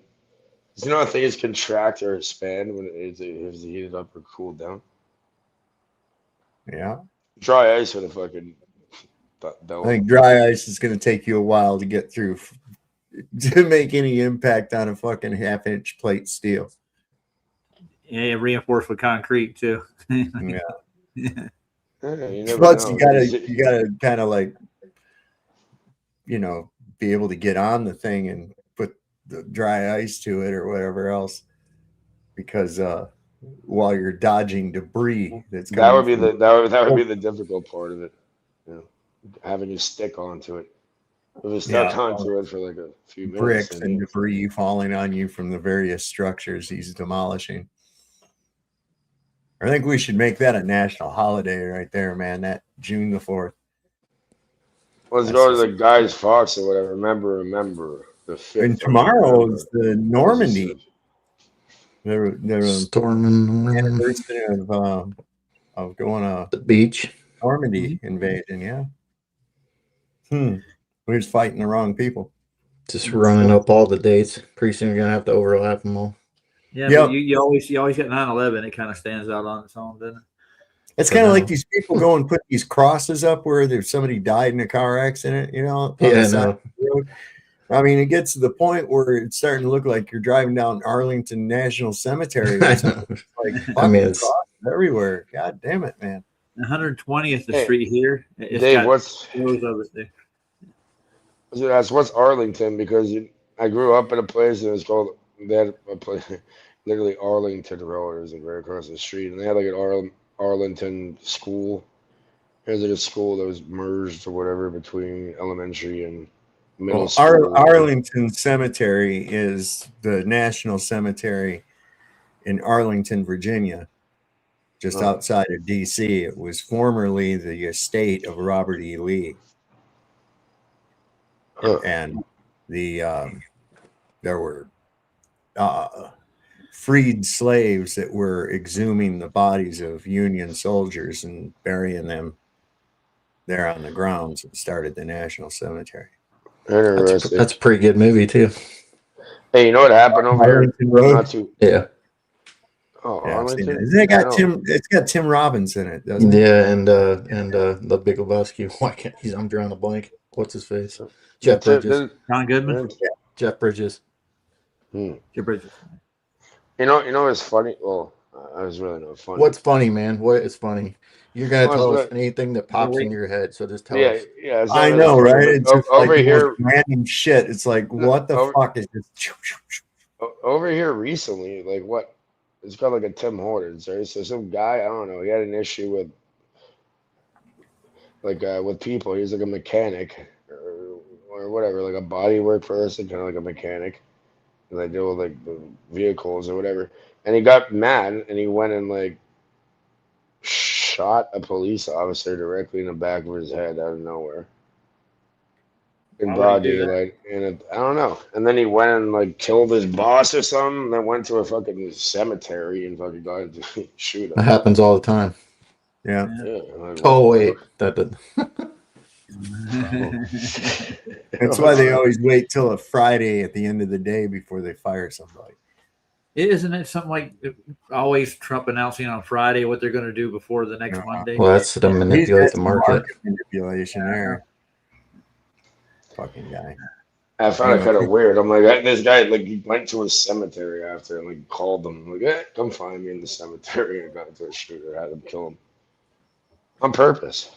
I'm like, wow. You know, some people are just fed up with this bullshit, and they're like, you know what, fuck it, we're gonna go. Yep, SBC. So this might have been a bad idea, but Elon posted some super Israel Zionist propaganda, and I responded, for being so smart, you're exceptionally bad at understanding this one issue. It's kind of weird. And I got a lot of likes on that post, and he responded, like, what am I missing? And so naturally, I wrote a freaking essay about it, and it took 40 minutes to get 11K to 2K ratio on that. So here's some of my concerns. And right at the start, let's just be clear. I'm not saying that all Jews are in on some Jewish evil conspiracy to run the world, okay? That would be a straw man argument, and that's not what I'm claiming. We're talking about Israel here. And these are just some of the most obvious ones. First off, that AIPAC has purchased the seats of like 90% of our Congress, give or take. I made a whole thread with all my sources, and in this case, I used a video that I made myself where I cited a whole bunch of sources about AIPAC and about JFK trying to get them to register as a foreign agent the months before he got shot, and then they never registered. Secondly, that Israel's obviously the state sponsor of Jeffrey Epstein. He was an Israeli operation through and through, from his handler being Ehud Barak, the ex-prime minister of Israel, as well as the ex-head of Israeli military intelligence. His funding was from Les Wexner, one of the world's richest Zionist philanthropists. And he was accused openly by ex-Mossad assets of being Mossad. And that's not to mention his connection to Robert Maxwell, one of the most infamous Mossad spies ever.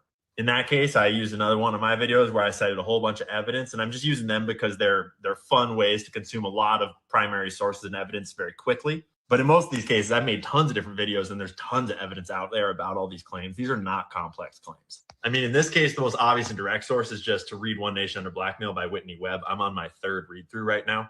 Next, that Israel is the only nation who has a de facto sanction, but it's actually secret and unsanctioned nuclear program. And that's a program that they stole from the United States. Look into the Apollo affair, NUMEC, the Dimona nuclear facility. One great source, if you like video, is this NUMEC documentary produced by Ryan Dawson. It's available for free on Rumble. It's an amazing resource that is super, super diligent.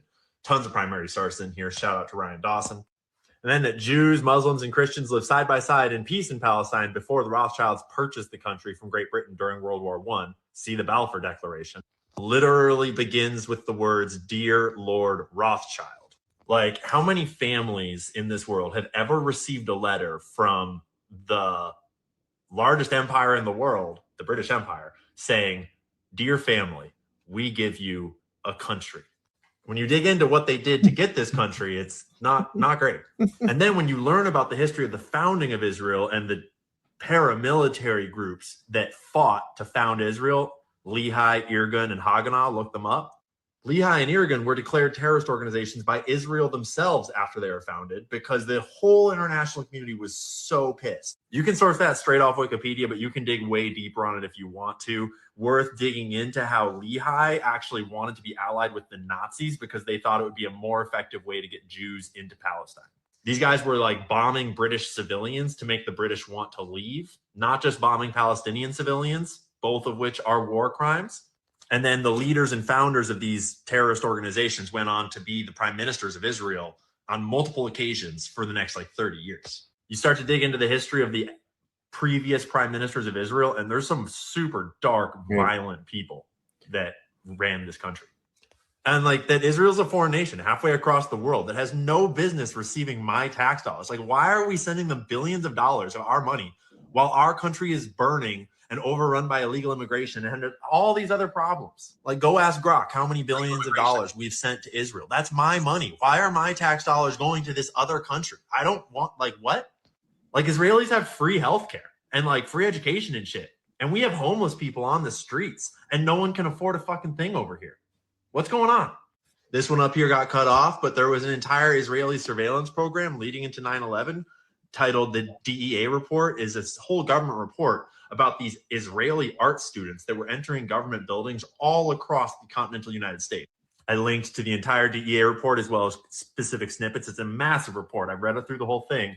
And it's like hundreds of instances of Israeli spies posing as art students trying to access government buildings all across the United States, clearly conducting surveillance operations on U.S. soil in the years 2000 and 2001. So our greatest ally, but they're spying on us right before 9/11 in a big way. And then, like, call it an anti-Semitic conspiracy theory all you want, but like, there are FBI documents clearly showing that there were fake Israeli moving companies all across the Eastern Seaboard leading into 9/11, and that members of these moving companies were out photographing themselves with the view of the attack on the trade centers the day before the attack, flicking lighters at the towers. And then the day of the attack, they were in position up to an hour before, witnessed by multiple people, up to an hour before the attacks, in position to take photos and film of the attack. Never got any answers. And that is all documented in official FBI reports that you can read yourself. I linked to the full FBI, all the documents, as well as to a 2.5-hour video of me breaking them down piece by piece.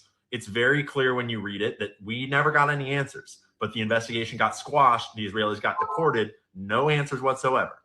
And I'm not even saying that like Israel necessarily did 9/11 at all. Like, I don't know. All I know is that we have serious questions and the silence is deafening, but it's right there in the reports.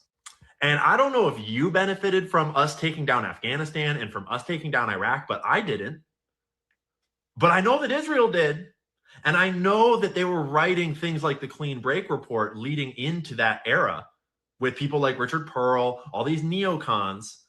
And they were explicitly saying that in the coming decades, we need to take out Iraq, Syria, Afghanistan, Iran. Like, at this point, Iran is the only company on that list, or country on the list that was put out in the Clean Break Report that has not been overthrown by the U.S. empire on behalf of Israel. In fact, my generation has been distinctly robbed of like life, of money, of our freedoms, of like our American way of life on behalf of going to the Middle East to fight wars for Israel that we have no business fighting, with made up intelligence from Israel that we very well knew was fake at the time, like weapons of mass destruction. Those were Israeli intelligence reports fed to our CIA that fed them to our president and our security personnel. That's all not to mention just my obvious objections to the collective punishment, mass surveillance, forced starvation, bombing of refugee camps, brutal murdering of women and children that's been going on in Gaza and the West Bank for years, for decades, long before October 7th. And I'm not saying that I like promote the violence of October 7th. Like, I wish that we would have no violence. But this is a graph of the number of hostages held by Israel and the number of hostages held by Hamas as of 7/31/2024 from mainstream sources, okay? This has been the state of affairs over there forever, my entire lifetime and more. Any honest look at the lives of the Palestinians, it is very clear who is the oppressor and who is the oppressed. And if it's not clear to you, then you should really go to Rumble and watch this documentary called The Occupation of the American Mind. And it's all about how Israel realized partway through the 80s that if they did not develop a state-of-the-art propaganda campaign, they were going to lose the ideological war on the global stage, because Americans were super not down with the video footage that was coming back from the bombing of refugee camps in places like Sabra and Shatila, among many others. And if American support for Israel was ever pulled, Israel is completely fucked. And they knew that. And so they moved in the 80s from just a warfare campaign against the Palestinians to a propaganda campaign targeting Americans, because that is the most important thing for Israel to do. Hence, the entire American discourse about Israel today. Watch this documentary. It will clear it right up. And it is mostly Jewish people speaking in this documentary. Okay, let's be really clear here. This is not about the Jews. Most the dope Jewish people realize that Israel is the worst thing ever for the Jewish faith, because it makes it like, if you equate Israel with Judaism, that's fucked. Like, I would never want the people that are sponsoring Jeffrey Epstein to represent my religion. That's horrible. And criticizing the government of Israel has nothing to do with criticizing Judaism, okay? So, that's not what this is. This is a government that was founded through terrorism, funded by the mob, literally, and the Rothschilds, and has been stealing nuclear technology from the U.S., propagandizing the U.S., getting aid money from the U.S., and bombing civilians ever since. And yeah, they are also terrorized by their surrounding nations. I wonder why. But don't worry, it is all okay. It's all okay. It's all good, because they are God's chosen people after all. Right. What God are they talking about, though? Is it a small case G? Could be. Lowercase g for sure. You don't hear much about the Malfour and how the Palestinians and the Jews live peacefully before the Rothschilds get there with their little plan. Yeah. Just like they do in Iran. Mm-hmm. There's it's like a huge population of Jews in Iran, has been for thousands of years. They're not down for this Israel. I'll tell you all about it. Remember North? Ask who? North. Oh, God. North. Fuck that guy.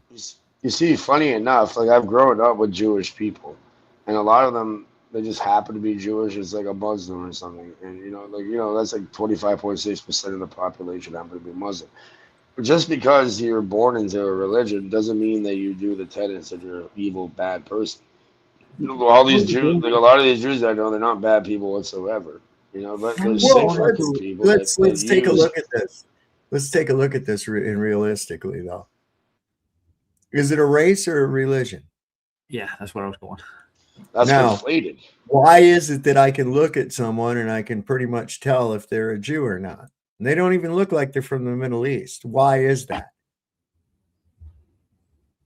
It's a stigma, so it's just a certain thing. You wouldn't know. It depends on who you're looking at. Well, yeah, but they seem to have the same characteristics. Is it a race or a religion? It's conflated, right? And they mix. Well, yeah, that's what I'm saying. It's conflated. So, which is it? It can't be both. It's a religion. It's an ideology. It's a way. Then how could it be racist if I say anything about a Jew? It isn't. It's not a race, right? Oh, they say it is. They put it down as race. It's one of the boxes. It's one of the boxes when you check off on a lot of forms and things like that. Yeah, I get it. They claim it to be a race.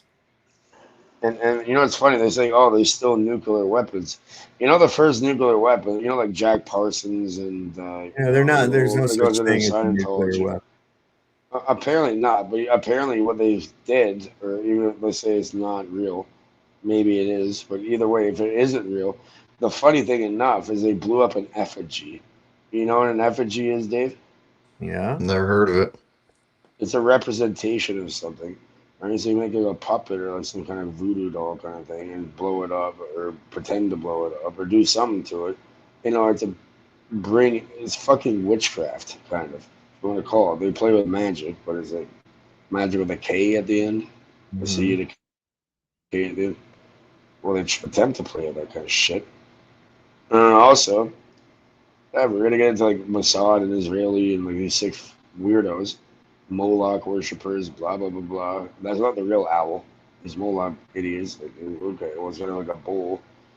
Regardless, have you ever? I put it in the private chat because we hear about Epstein. Have you heard of this fucking Canadian? Fucking Peter Nygaard. Yeah, D-Man. If you've ever watched this show before, D-Man mentions him quite a lot. But you kind of He's have to worse watch other shows to know that. Yeah. I know D-Man too. He's from the UK. I know him for a while. I think this is the same one.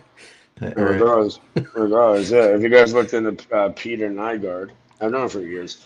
Peter Nygaard is even worse than Epstein. You should pull that up, Dave. I don't know if you want to. Yeah, we've been there's on also a Peter guy named Jimmy Nygaard. Savile. I'm just wondering why you keep wanting to steer my show off of stuff that I want to talk about. What's relevant to it? I'm not trying to Not steer really, anything. in a very remote way. Well, Sam, I'm going to have to step off for a bit. Thanks for having me up. All right, right. Take care of a few things, and I'll email you sometime this week too. I wanted to ask you a question or two. All right. I have your email address. Okay. See you. All right, buddy. See you Don't later. threaten me. No, I won't. Don't threaten me with a good time. All right, guys. Enjoy the rest of the show. Later, man. Later. Canadian geese are the gangsters of aviary. I saw some. I cracked my wife up. We were driving and we go down by this one area. There's a little pond down there. Saw a couple Canadian geese there, and they had some little goslings with them. I said, "There, look at the fucking illegal fucking immigrant geese with their little anchor goslings. Look at them with their little anchor goslings." Walking around. Dude, they're everywhere. Leave the geese out of it. That's the truth. They are everywhere. Yeah, they are. Anyway. How on earth, in a couple of years, do you cremate 6 million corpses? It's not possible. With the number of gas ovens that they had, at the most, at Auschwitz or anywhere. The evidence is just absolutely against, every time. But minds no longer run on evidence. People's minds today are gone. They watch soap operas and TV. It's all emotion, emotion, emotion. And then the Holocaust is true. Or it seems truth is then defined by emotion. What makes me feel chocolate is true. What makes me feel uncomfortable because it goes against what I think is not necessarily true or untrue. What does truth depend on? It depends on the evidence. Who still today has minds that run on evidence? Not many. People's minds, people don't think. They don't want to think. And quite honestly, they're incapable of thinking. And guess what? Their education today is made so that they won't think. And I've said that a million times. That's what school is designed for, to stop you from thinking. Stunt your growth. That's why we have these people that they don't think, like he was saying. They have this perception deception where, oh, that's an academic, so therefore what he says is true. You know, accepting information based on your perception of where it came from rather than actually analyzing the information for yourself. This is why we've got people, I can't believe nobody's ever asked, you know, they tell you and beat this stupid shit in your head in school. Mass attracts mass. Why? Well, what do you mean, why? Why? What do you mean? Mechanics involved with that shit. You know, there's got to be something involved there. It can't just be there and it does shit. Why? Hey, Dave, why do you have these? You have some strange people, and you're like, someone's like, I'll report you to the dawn of dawns. Yeah. All right, You have to get the reference. Don Pettit. No. Never mind. We'll let that one go. Yep. Who's that? Who's that? You never heard of Don Pettit? Petit? No, I haven't. Can you enlighten me? Huh? Petit. He's a Yeah, NASA can you guy. enlighten me? He's a famous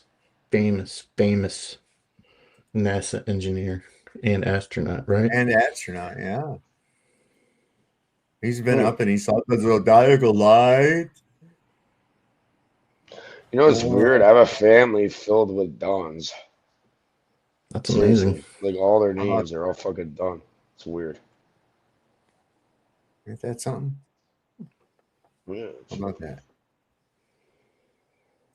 My Learn brother's something new middle every name is day. Don, cousin Don, you got Don, you got Don, you got Don. There's more than we know. I know people that run the Hermetic Order of the Golden Dawn. All I got a president Don. I knew a guy one time that he worked in an optometry, and his name was Bill. So check this out. 22 years ago on this very day, Marvin Heemeyer drove his bulldozer into the history books, a reasonable man forced to do unreasonable things by a corrupt city government. And I happened to be just 100 miles south of Granby, Colorado on that day. And I just remember the whole thing. Like, we still had antenna TVs, right? And the local news was right there on the spot. Watched the whole thing for the whole 2.5 fucking hours. Like, they were there right away. And the things I saw that day on those local live news channels, I've never seen since. There was video. They had a cameraman right next to this cop who was just standing there just dumping fucking mags through an MP5 at this bulldozer. And he actually had parked his cop car in front of it like he was going to stop it. And like the whole thing just rolled live. And the bulldozer just keeps coming. And the dude, I just was laughing because he was shooting at the blade. And you're just like, what are you doing, dude? Just dumping mags as fast as he can go. And then he runs out. And the fucking bulldozer just rolled over his cop car, left it 6 inches fucking tall, drives out to the propane place, just knocking buildings down the whole way there. And he drives out to these propane tanks and he's shooting at the propane tanks. And the cameraman was just like, dude, he was right fucking there. Because even though Marvin Heemeyer had fucking gun mounts mounted in that fucking killdozer, he never shot at anybody. He never attempted to kill anybody. Marvin Heemeyer never killed anybody. He just did to the corrupt city council members and the mayor what they had done to him. He went around and destroyed their businesses because that's what they had done to him. But like, I remember calling my friends back home. I was like, are you watching this shit on the fucking news? It was nowhere. It was fucking nowhere. And even when I got back home and I went to fucking like look for it on the internet to fucking show people like what I was talking about, it had been scrubbed from the internet. It was like 2010 or 2012 before it even started to fucking leak out. They clamped that shit down so hard because they do not want you to know what just one single American with fucking a welder and a mission can accomplish. Like, he worked for an entire year only at night on that bulldozer to armor plate the whole thing, poured concrete in between it. Dude, like, they went even live for the next couple days after, as the authorities were placing explosives onto the fucking bulldozer to try to fucking get into it. And they kept setting bigger and bigger bombs on it until like the third one blew out all the fucking windows that were even left in the fucking buildings that were still standing around this motherfucker. And then they finally gave up, and then they went at it with a torch for a whole day. And the local news was just live this whole time. I remember that was just all I was fucking watching. And I get home, and it had been just completely fucking clamped down. It was nowhere to be found. Everybody was like, I'm telling my friends about this, and they're like, what in the fuck are you talking about? And everybody was like, dude, if that had happened, like, you would fucking see this shit everywhere. But that is one of the things that has changed in our situation now. We have broken free of their information control. The whole fucking narrative is coming apart. And now we are all sitting around just wondering, like, what are we going to do about all this? And I don't have those answers. It's going to require someone far more intelligent than myself to lead us out of this fucking mess. We're going to have to find some modern day James Madison to restructure our corrupt government. Yeah, it's probably not a remodel at this point, but a whole fucking bulldoze and rebuild. So in honor of Marv, I think we should all take a minute. Remember the patriotic American that refused to be overrun by a corrupt government, decided to do something about it. Good luck to you all. Long live the Republic. Dude, that is, yeah, they didn't want people seeing that. They really didn't want people seeing about that, you know. It was like, yeah, you don't want nobody else getting the fucking ideas. Come on now. Come on. Selective programming. It is. 100%. That's exactly what it was. It's like, okay, well. Yeah, we don't want nobody else getting that idea. Notice how Waco was broadcast everywhere, though. See what happened? Stand up the branch Davidians. Yeah. Yep. David Koresh is in the chat. Mm-hmm. Was he here tonight? Hey, that was right there. Oh, Yeah. I found that fucked up. Like, look, they couldn't do, like, whatever. I don't think these people really call it a cult. Blah, blah, blah, blah. Well, yeah, what, now you're going to burn children and the ATF's going to go to war with them? Yeah, that's your government, man. They like to kill kids. That's fucking Look how they double tapped that girls' school. You know what they did that for? They knew that they knew what it was. That was a way of fucking with those, because they knew that those were the leaders, officers, the IRGC's daughters and shit that were at that school. We did that. You know what? Time will tell. And thank you guys for having me. I'm off for now, Dave, Sav, Cubby. Nice to meet you, brother. Right on. Take it easy. Have a great weekend of it. Yeah. I'll be back another day. I hardly show up. You know, it's really nice. I'll be back another day. Cheers, we'll be vigilant for it. We'll see you then later. And here, I'm holding my breath. Oh, look at theirs. Yeah, he's holding his breath. Shit. Listen, this is some crazy shit. I think this is that Rockwell character. This guy was. What about the 6 million Jews? Well, one of the easiest questions to take care of, actually, is the 6 million Jews. These people, these Jews, if this were true, the 6 million Jew story, you would have to give the Jews credit for being more clever than the cat for having 9 lives, because these Jewish gas Jews show up again and again and again all over the world, not just here. The Jewish Encyclopedia, which you can consult, and as you can see in all my literature, lists in 1932 and 33 only 2.5 million Jews for the entire area. Everywhere that Hitler possibly could have been. There were only 2.5 million Jews, and yet he was accused of gassing 6 million Jews in a 2.5 million Jew area. I would be very grateful if the Jews would explain this to me. They've never done it. I think the 6 million Jew stuff is the biggest of all the big lies that has ever been told. And while we're at that subject, let me point out that in Mein Kampf, we hear forever about Hitler's big lie. If you will read and study in Mein Kampf, you look at the actual book, rather than just listen to Jews like William L. Shirer telling about it, you will discover that Hitler says in Mein Kampf that the Jews are the great masters of the lie, and he says that their biggest technique is what he calls the big lie technique, and he says it's vile. He not only didn't invent it, he doesn't advocate it, he says it is a filthy technique by which the Jews tell an enormous lie, and it's so big that nobody ever suspects them. That's exactly what's going on in our country today. So what they do, like have some kind of breeding program going on so they could do an extermination program? We're not exterminating enough of these Jews. We need to breed some more. Hurry up. Get the rape machines, you know, or whatever they use. Yeah. I mean, I don't know. Look at the Epstein file. Oh, wait, we can't. Never mind. My bad. That's a hoax. That's a Democrat. Because see, all you have to do is just change one letter. But you leave off the B. A lot of people don't know that dumb has a B on it. I heard him say that stupid shit, and I was like, no, Donnie, you didn't know it had a B on the end of it. Dumb. He's just something else, that guy, man. Cracks me up. That right. But I mean, look what we look at the choices that the people were given. Just take a look at what choices did they have. You had this cackling, retarded hyena or this bloviating fucking narcissist. And that was your choice. Yeah. So they picked the one that could form a coherent sentence at the time. And then your other choices in the primaries ain't any better, you know. No.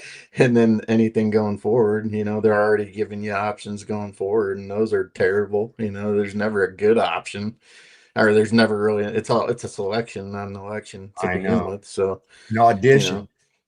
You know, It's auditions. Audition, They're yeah. audition. Yeah, audition, casting. That's kind of what I mean. It is what it is. It's basically a big casting. It's a casting couch. I'm just kidding. Casting. It's a casting format when they go and do the little debates and stuff. You know, like, will this guy pass? Is he good enough? Is this lady good enough? Can she tell the right?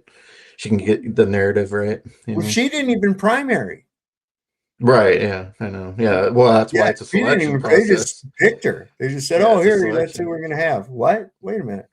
Yeah, no. Yeah, they just skipped all that. They're done with the whole like pretending, you know, the veil of a process of it. It's just like, nah, this is what you get. And Yeah, that's what it's going to be it's- going it's- forward too. It's Well, going to get nobody's worse. giving a fuck too much either anymore. No. And you ask somebody, when it comes down to it, you ask somebody, say, "Well, why do you like that candidate?" Because the TV told me to. That is the only honest answer. You know, Yeah. 'cause you can't There's- tell me after this amount of time and that, oh, well, I like their policies. It's not their policies. They're just telling you shit you want to hear. They're never going to do any of that. Okay. So right now you might as well make your decision based on tie color as it's going to make just as much sense. Every one of those motherfuckers is up there lying to you like a motherfucker, man. Yeah, there's that, and then there's the intimidation. Oh, you didn't vote? Oh, then you don't have a say. It's like, actually, it's the opposite way around, but, you know. Well, you and know, this is the thing that you got to keep in mind too. Fuck what they say. They're whores. Okay, they're whores. Yeah. They're gonna say whatever they need to get what they want. They're whores. It's that simple. So you can't trust any of them. Why do you want the job so fucking bad? So I can help make America. You're a liar. You don't give a fuck about the country or nothing else about it. You're in it for yourself, dickhead. Come on. Yes, sir. These are pretty funny. You'll like these. Do you have any plans for the day that Trump is unalive? And what are they? I don't, because it'll really depend on the day. No, I mean, like, because if it happens over the next couple of years, like, you can't celebrate too much because then you got J.D. Vance right behind him. And that's terrifying. Someone on Threads wrote, "I hope that President Trump is president for the rest of his life." And I replied, "Me too, but not in the same way that you do."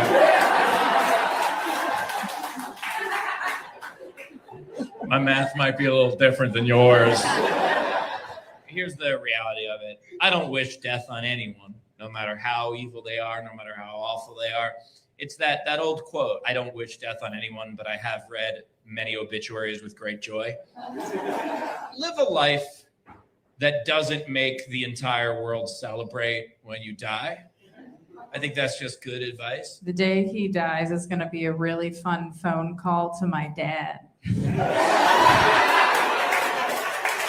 I'm excited. He's a big fan. I think I joined the parade. Can you just imagine, like, the spontaneous parade? Everybody hears it. And then everyone just starts going like, and they all go to Fifth Avenue. The entire world, it was like Hands Across America. Everyone just gets together. Like, marching. It's tiny hands across America. Marching bands will just form. They'll just know what to play, you know? The entire world will be like Philly winning the Super Bowl. Yeah. Just celebrating and burning things at the same time. Yeah. Because we'll be celebrating and they'll be burning all the documents. And so It'll also be like the end of Star Wars, where there's that thing, a parade, and the people marching down there will be like the 3 McDonald's workers that like gave him his heart attack.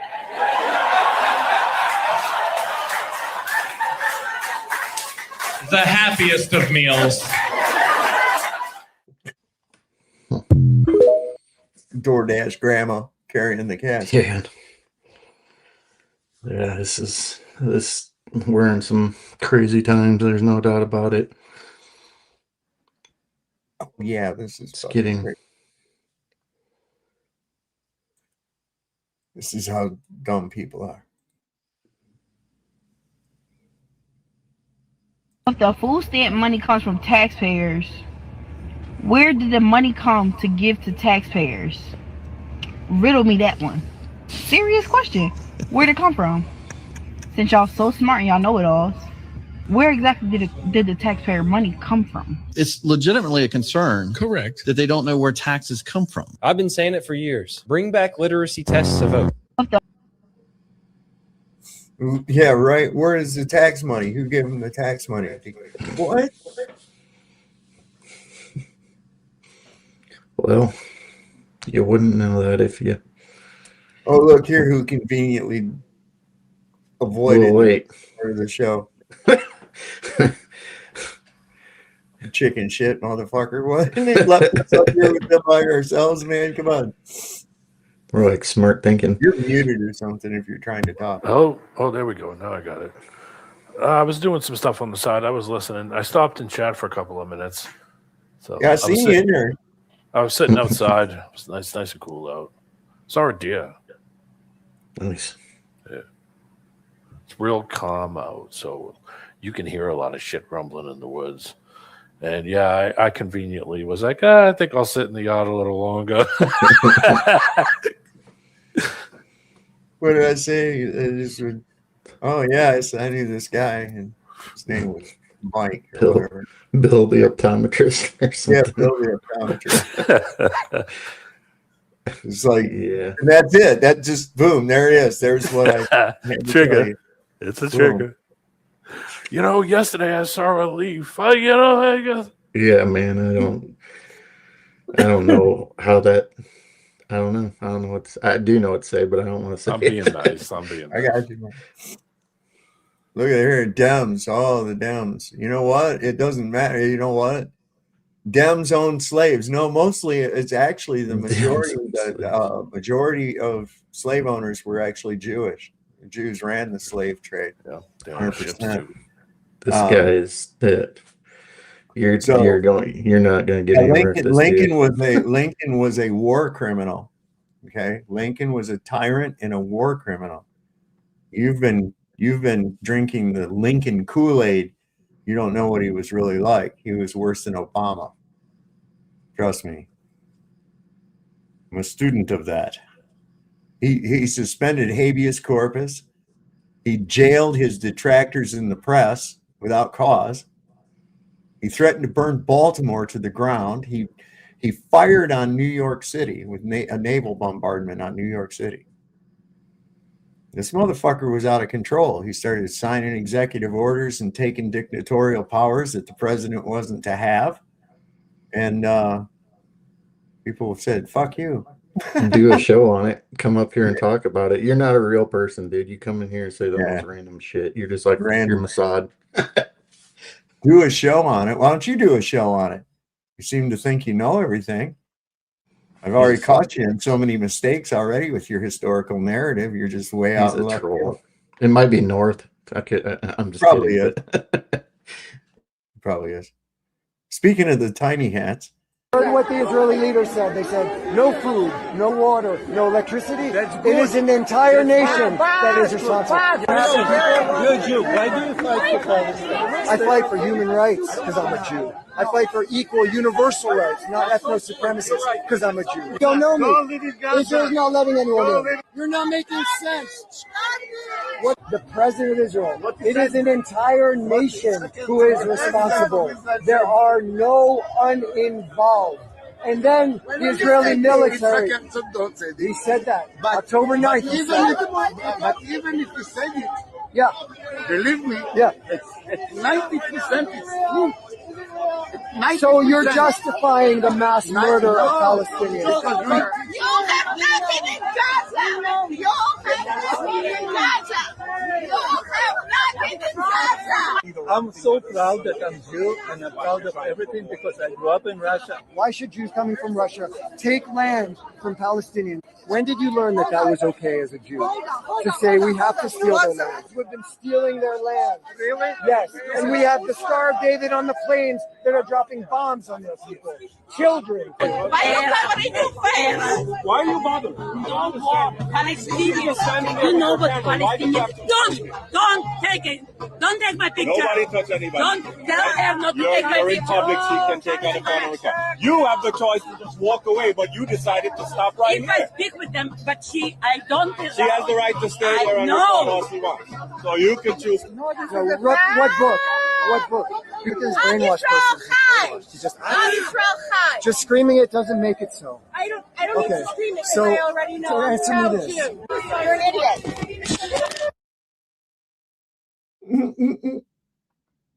You know what they should do? They should read the passages from their own book and say, "Oh, really? They are, huh? Here, let me read you this passage. Here, let me read it from your own book."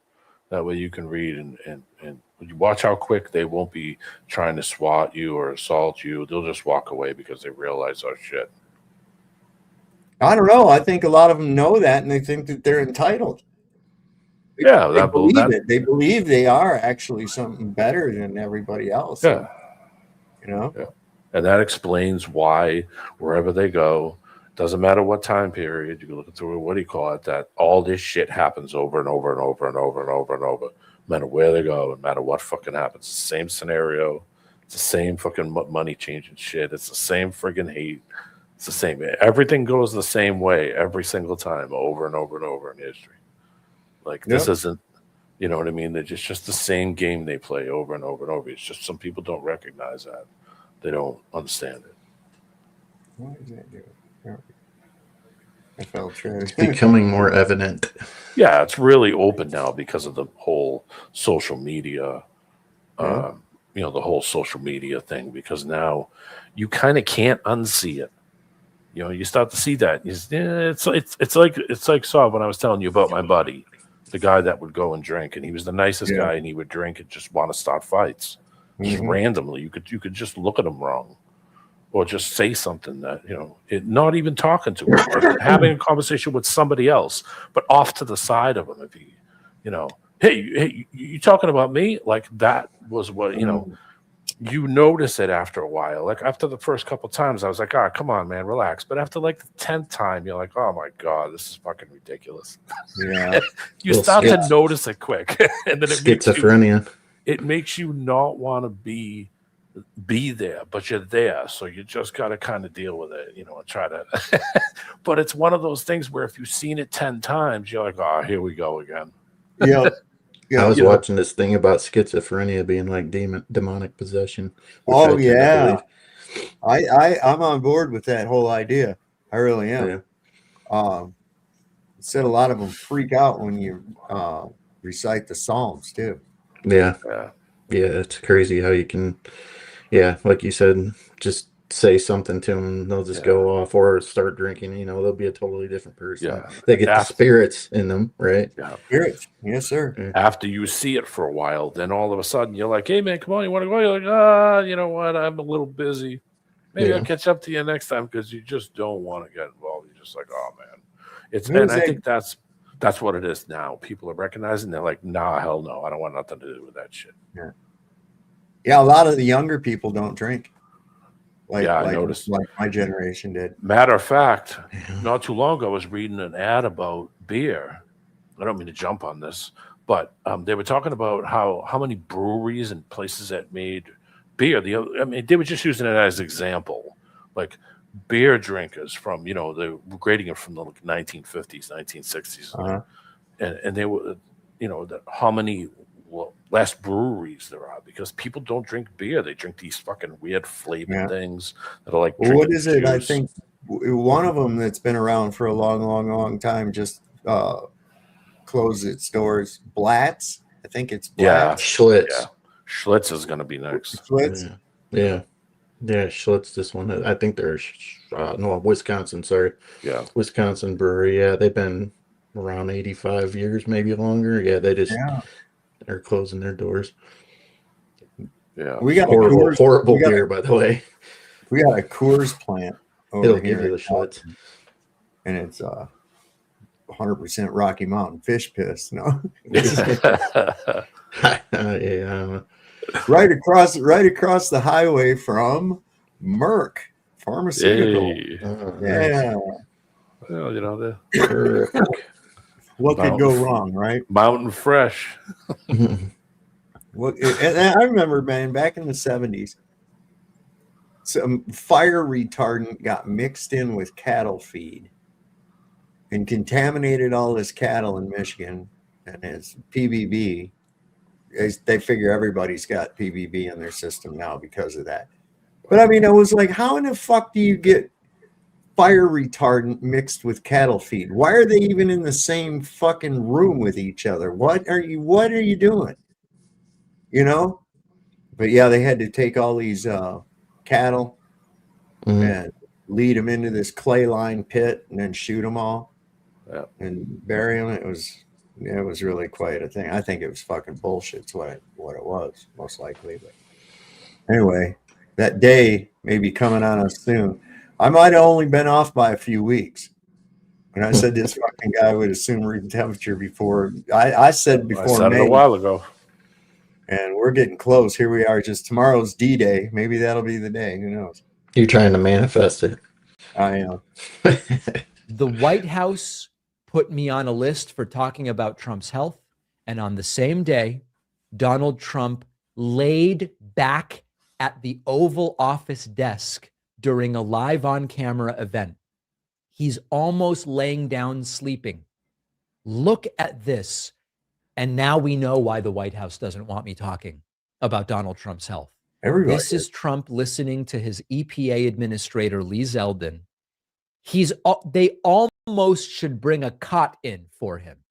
Look at this. Of warmth, of a job, an economy, a community, a family.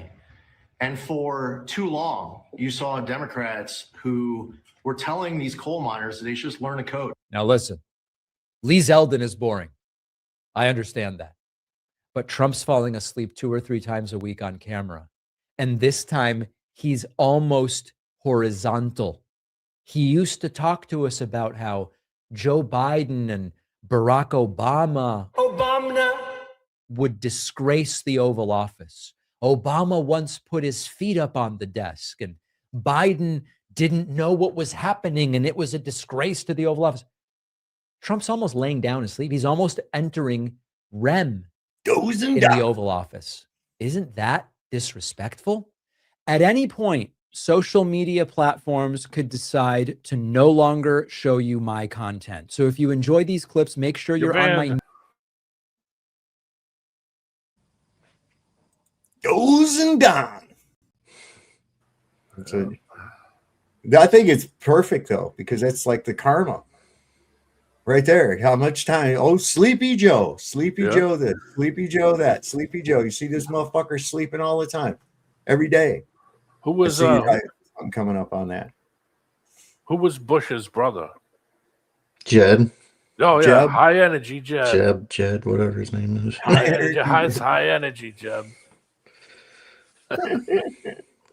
Yeah, he's high energy. Was it Jeb with a B? Yeah, with a B, Jeb. Is that the only Jeb? Is that the only Jeb that ever exists? I've never even heard that name before. Outside of Jeb Bush. It's short for Jebediah, ain't it? Well, that's what Jed is. That Jed, J-E-D. I guess both are correct, like Bob or Robert. I don't know. John and Jack. Bob spelled backwards. Richard or Dick. Richard or Dick. That's correct. Yeah. William or Bill. Anyway. Yeah. That's a weird one, though. There's some weird shit goes on with names. But what the fuck kind of name is Baron, for crying out loud? Good God. Anyway, you guys will like this one. My buddy's kid's named Baron, actually. Oh, no way. Yeah, you believe it was before him. Oh, it was before Baron Trump. Yeah. Do you believe the earth is flat? I know the earth is flat. Seriously?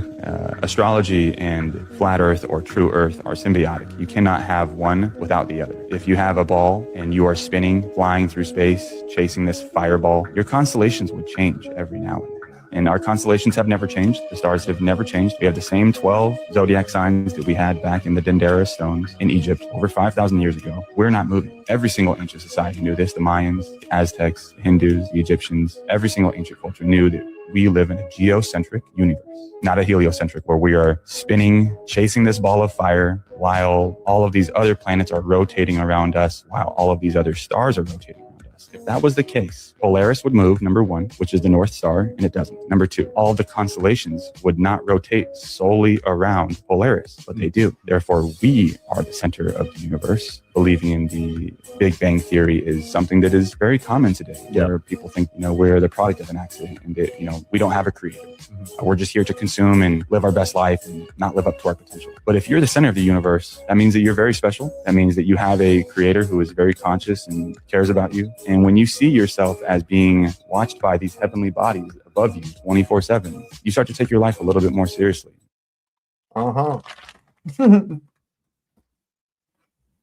We don't know what their capabilities are either. Well, where'd my thing go? There it is. It's flat. It's nothing. You've never experienced anything but. No, I mean, that's why I say, that's why I love you asking that question about, well, if you never was told that Earth was a globe, what would ever make you start leaning in that direction of thinking? And the only honest answer is nothing.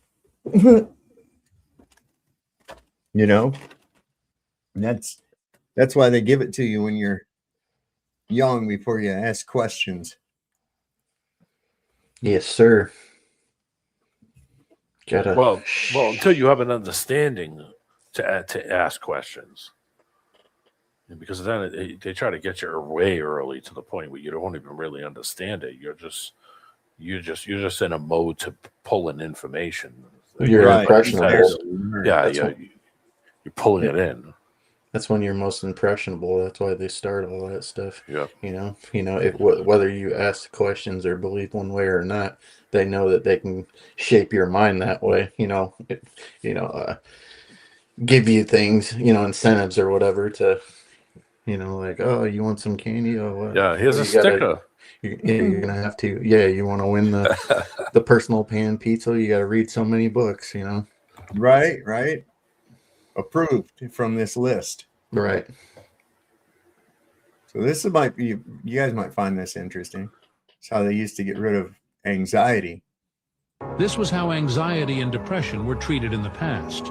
Women who experienced mood swings and melancholy were taken by their husbands to the doctor, who diagnosed them with a condition known at the time as hysteria, which interestingly comes from the Greek word hystera, meaning uterus, and is now recognized as anxiety.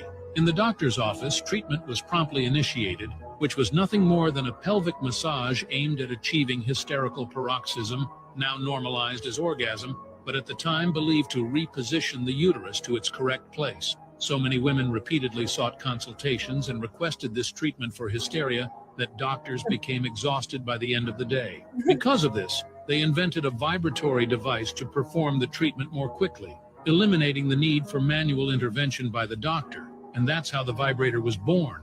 At the time, it was known as a healing artifact, owned only by the nobility. Later, however, for some reason, it became extremely popular among women, turning into a product labeled as sinful and losing the context of its original creation. What are you doing? I'm getting rid of my hysteria. Leave me alone. Wow, Def Leppard was on to something. No kidding, right? That is so fucked, man. That is so fucked. Performing a dilbotomy. I knew that. There was I knew about that. I was like, well, ain't you a slick ass doctor? Yeah, I can get your wife to calm down. Here, it's going to require this special treatment. Ever show up every day of the week at 3:00. Your hands are so cold. Get Mr. Miyagi in here. Got the dildozer over here. We're gonna try that. Now with the advent of steam power. Oh shit! Honey, get me some more coal. Right. Friggin' Go to the store and get me a bag of coal. paddle wheels turning on the side of the building. Uh-huh. Chicks lined up around the block. Oh, it's almost my turn. God. Ah, the good old days. Yes. The gay 90s. That's what they called it. Maybe that's why the women had to do that. The 1890s. Everybody was the gay being 2000s. God. No, 1890s. All right. This book is from 1913 and it talks about the firmament. Let's dive in. Just scooped it up from the thrift store and I bought it just for this word. Check it out. Yeah, it's going to be a lot The further. information in this book is absolutely incorrect. Guys, save this video, share it. Can you link that video for me in private chat? Okay, here's the beginning. Yeah. Thank you. Yeah, because I want to see if I can find that in PDF. This is information they don't want us to have. Internet Archive is the greatest thing ever.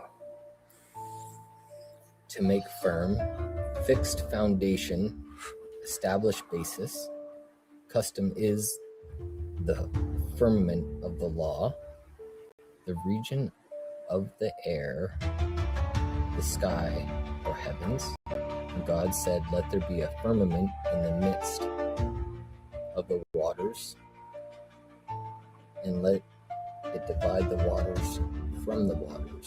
And God said, let there be lights in the firmament, meaning the sun and moon.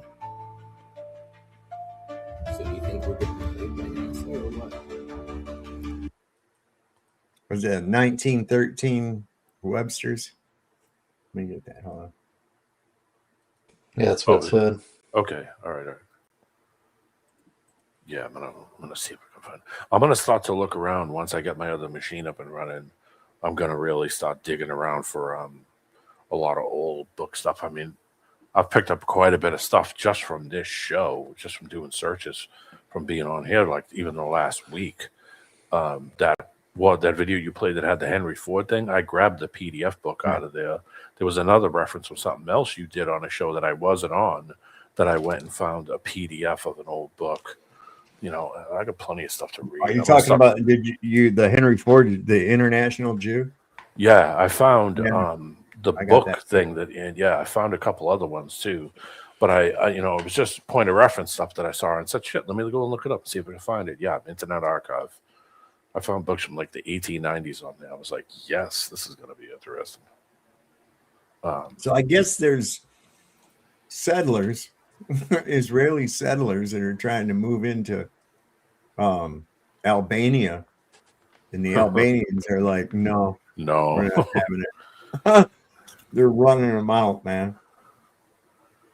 Sometimes there's another one too. It's called Ocean O PDF. You can get a lot of stuff off there. A lot of the same things you can get on Internet Archive. I'll stick it in the back for you. Give me a second. All right, thanks, man. Good.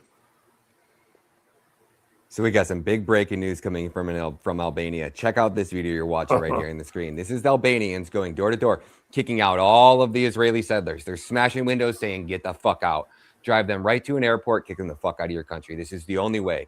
Now, after this, you need to be prepared. You guys need to replace your entire gosh damn government. Anybody in that government who's allied to Israel, you should take over the government. When you take it over, you should freeze all their accounts, freeze all their assets, and put those assholes in prison, because they were getting ready to sell out your gosh damn country. And this needs to be the moral victory that the entire world needs to witness happen, okay?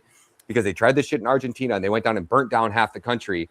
And then they decided to pass laws. Their governor, their politician, the one Milei, who's supposed to be the savior with the chainsaw, came in and literally, open the door for the Israelis. Okay, yeah, If we have a massive wildfire, why not allow foreigners to come in and buy up all the real estate for pennies on the dollar? Like, that's the great strategy. It sounds like it's really going to help the Argentina people. No, it didn't. It's the government's rotted to the goddamn core, and everybody sees it. Now Albania, Jared Kushner and his wife were planning on buying Albania and turning it into the next Israel, the next Epstein Island. And the Albanians, they've already been through 2 genocides. They know how this plays out. They watch what happened in Gaza. They've watched what's happening in Lebanon. And the entire world's seen it.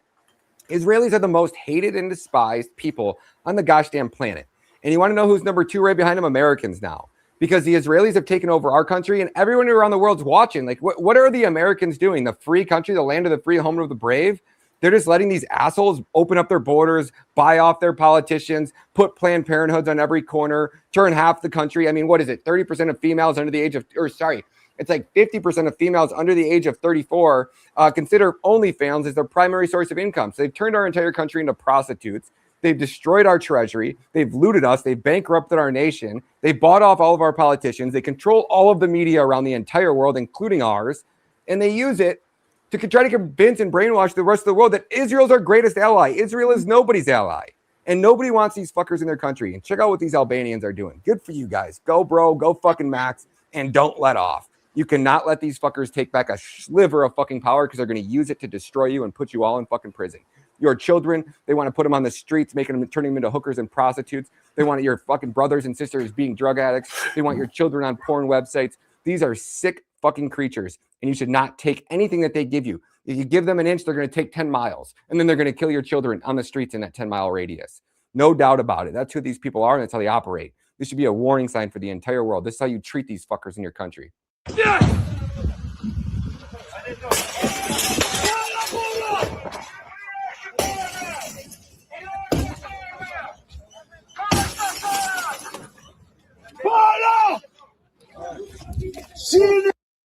Damn.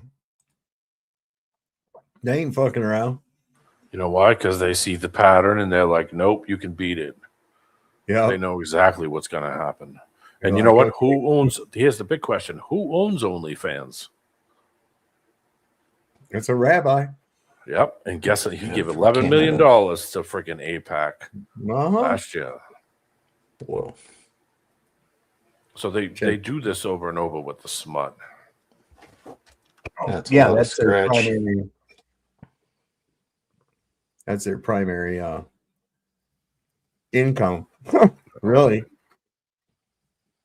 That's why when they start cracking down on that shit in Germany, that's why they went, oh, Judea declares war on Germany. It's like, wait a minute, what? Why? Because he won't let us chop wieners off. He won't let us sell kids for sex.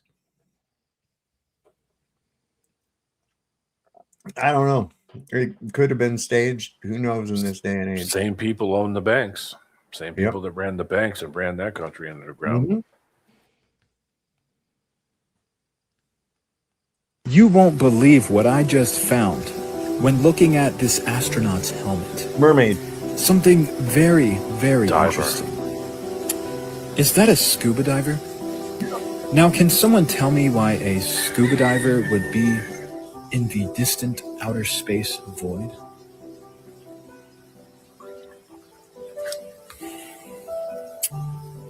It's a possibility. Just a possibility that these astronauts could be underwater. Now, you could say, well, yeah, of course astronauts are underwater for space training because it's simulating being in space. 1, have you read the Bible, The Waters Above? And 2, why would there be a scuba diver in outer space? They're not supposed to be training in outer space. It's supposed to be the real thing. So how is being underwater very similar to the real thing? That's just something to ponder on. Have you heard of ponder maxing? You should truly sit in meditation for about 30 minutes and think about the shape of the earth. And have you ever seen the sunset? Did you know that the sun doesn't set on a flat earth?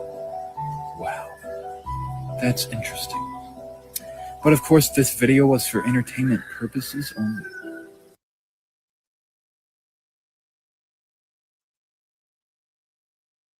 think that kid's Of got course it into is. dad's stash or something. Man. Very possible. Let me see if I what. As people are talking about like names of marijuana and like who comes up with the names of these things. I know, right? It's freaking crazy. Oh, it must be stoners. That's right. It had to have code names for it. See, That's get official. just all the different names you see with it. Like I got what did somebody say? Animal face. I got animal face and Skittle Diddles and Fruity Pebbles and it's like freaking not how Damn Cookie Crisp is acting up. Was this? Oh yeah, this is at Joe. Got them Kent. Cheez-Its. Yeah, right. I got jalapeno cheese puffs or whatever the fuck they are. I thought you were gonna talk about another weed name at first thing. Looking at jalapeno now. Oh no, shit! I can't even keep. Listen, it's a little I've had spicy. some, and Jalapeno kitty people biscuits. say, what strain is this? What's this called? And I'm like, fuck, I don't know. Who cares? Kinda Gets the gets job done. I've made up names. I was, oh yeah, that's Mendocino mindfuck, man. Yeah. Oh wow, really? Yeah. That's what I used to do before the dispensary weed. That's what I used to do back in the day. People be like, "Oh, this is some watermelon kush or something." I was like, "I don't give a shit, man. Does it get you high?" That's exactly where I'm at, man. That's where I'm at with it. They go, what kind is that? It's weed, man. Just Right. smoke it. Gives a fuck what it is. Comes in bricks, God, it's man. all compressed and seedy. We don't know Right, where it that comes from. one. And you always, I don't know about you guys, but I always had that friend that wanted to charge you more because it was hydroponic. I'm like, Yeah, bullshit. yeah. Shut up, man. It's the kind. Yeah. Thing I found with hydroponic, you can grow good weed, but the buzz lasts less time. Yeah. But how many people actually can do it? Not many. Chronic. It's easy to do. It's not hard. That's not what No. I'm saying. Who actually has It's the hydro. the capability of it is the thing. I got a kit out here on the carport. It's all inside of its own contained barrel right now, but I can set it up. Yeah. Hydro's easy. Yeah, it's not hard to do. I'm just saying a lot of people don't have the capability actually of Yeah. making it Well, it's like themselves at a mass It's like, production. it's like owning a pet. If you're not very responsible, it's not going to turn out very well. Yeah. Hello, Rob Widgeon. Hey, Sullivan, QB, and all you guys. It's me, Robwin, or just another Roger. It's Roger Twat. I just came here to tell. Nope. See ya. Bye-bye. One of those, hey? Yeah. See you later. What's his story? Yeah, the typical. The What's stuff. he want I out? don't know. It's Friday. Yeah. Oh yeah, furlough from the farm. Yeah. Yeah, boy. So what's his story like? Where's he from? How do you guys know him? What? That Who? guy. I don't know who that guy is. I just knew it wasn't going to be a good thing. Is all. Let's see. Let's give him a chance. Let's see what's up. Hey, Sullivan, QB, and all you guys. It's me, Robwin, or just another Roger. It's a Roger recording. Twat. It's a recording. Yeah, it's a recording. Yeah, that's what I'm saying. I knew it. It's garbage. Yeah. Bye. Wow. That's like somebody impersonated Mr. Super the other night. It's like, Yeah. Jesus. That like who goes through the trouble of doing it? It's so. Oh, he says he's wild. trolling Rob Wynn. I don't even know who fucking Rob I don't Wynn even is. know. I've heard the name, but I don't know who it is. I'm not as in the know as most people here. Yeah, I don't know. I don't go to any of those sites, so I don't know what the fuck's going on. I keep my circle pretty small. I don't. really, Yeah, I don't go over and troll on other fucking channels and shit. I don't do that. I don't like Craig McNeil. I don't go over to his fucking channel and Right. dick him. Fuck, I don't even want to hear his voice. Same thing with Toon, the rest of those fucking people. I don't go find Wesley on the goddamn whatever and Discord. argue I don't think anybody is. That's the whole point. man.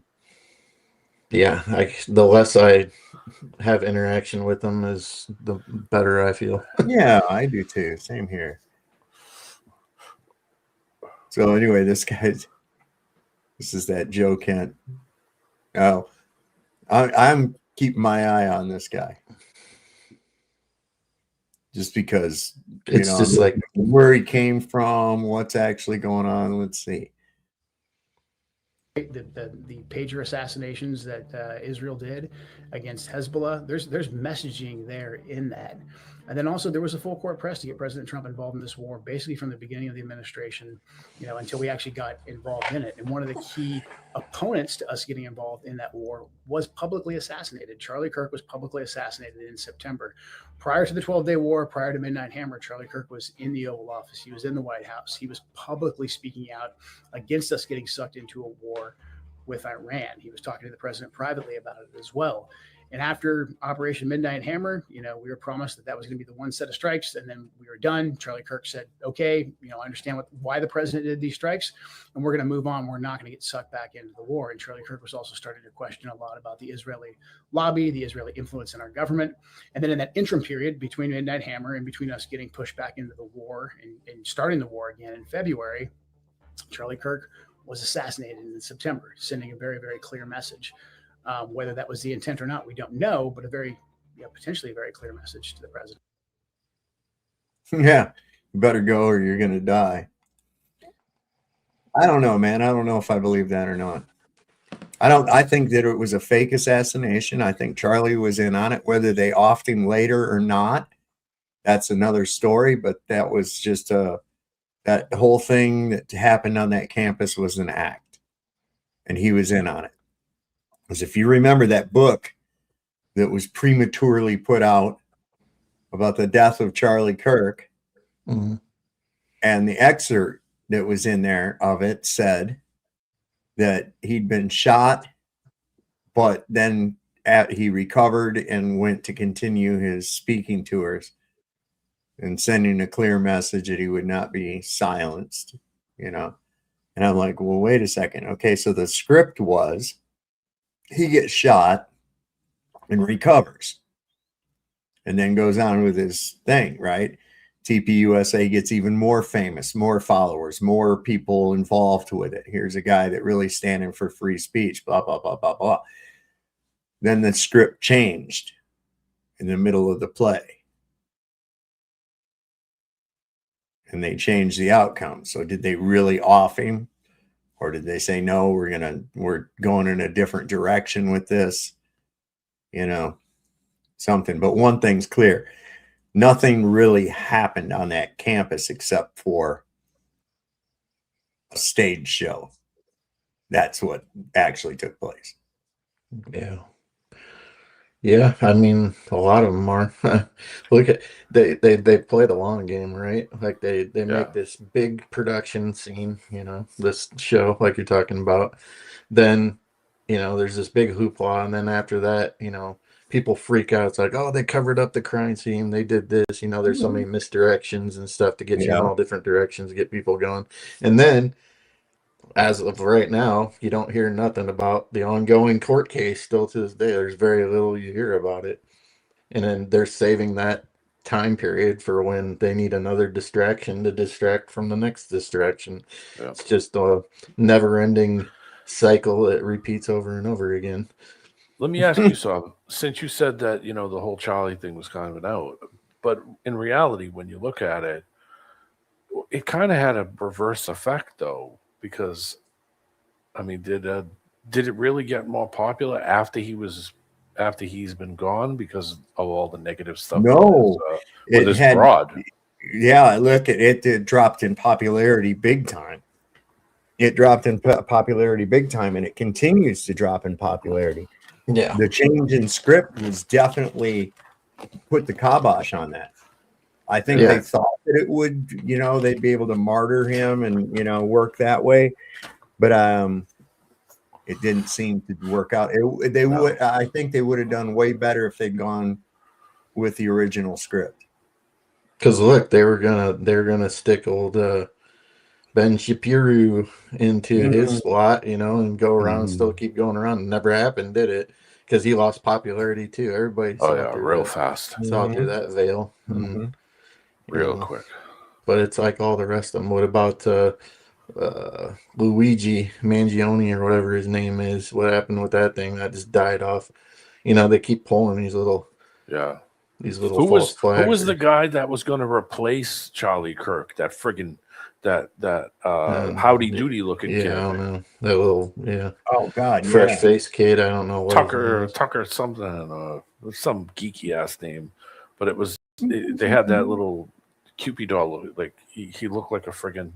He was never going to replace Charlie Kirk. He doesn't have. It's the same. What they thought that Erica Kirk was going to, be this big, like celebrity that was going to be the next vice president and all that. It's like I think certain people have a certain way about him. You know what I'm saying? Like Yeah. Kirk did have that thing where he could sway people's minds, which is probably why he was used in that aspect. But he's good at that kind of thing. You don't just replace that. There's some of these figures are irreplaceable. Do you think that they just create these things on like a friggin' conveyor belt of Charlie Kirk? That they're just creating the mold to I think they try.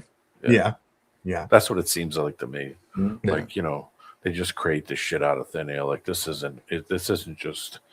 It never starts off this way, but it always ends up this way. That's what it seems like.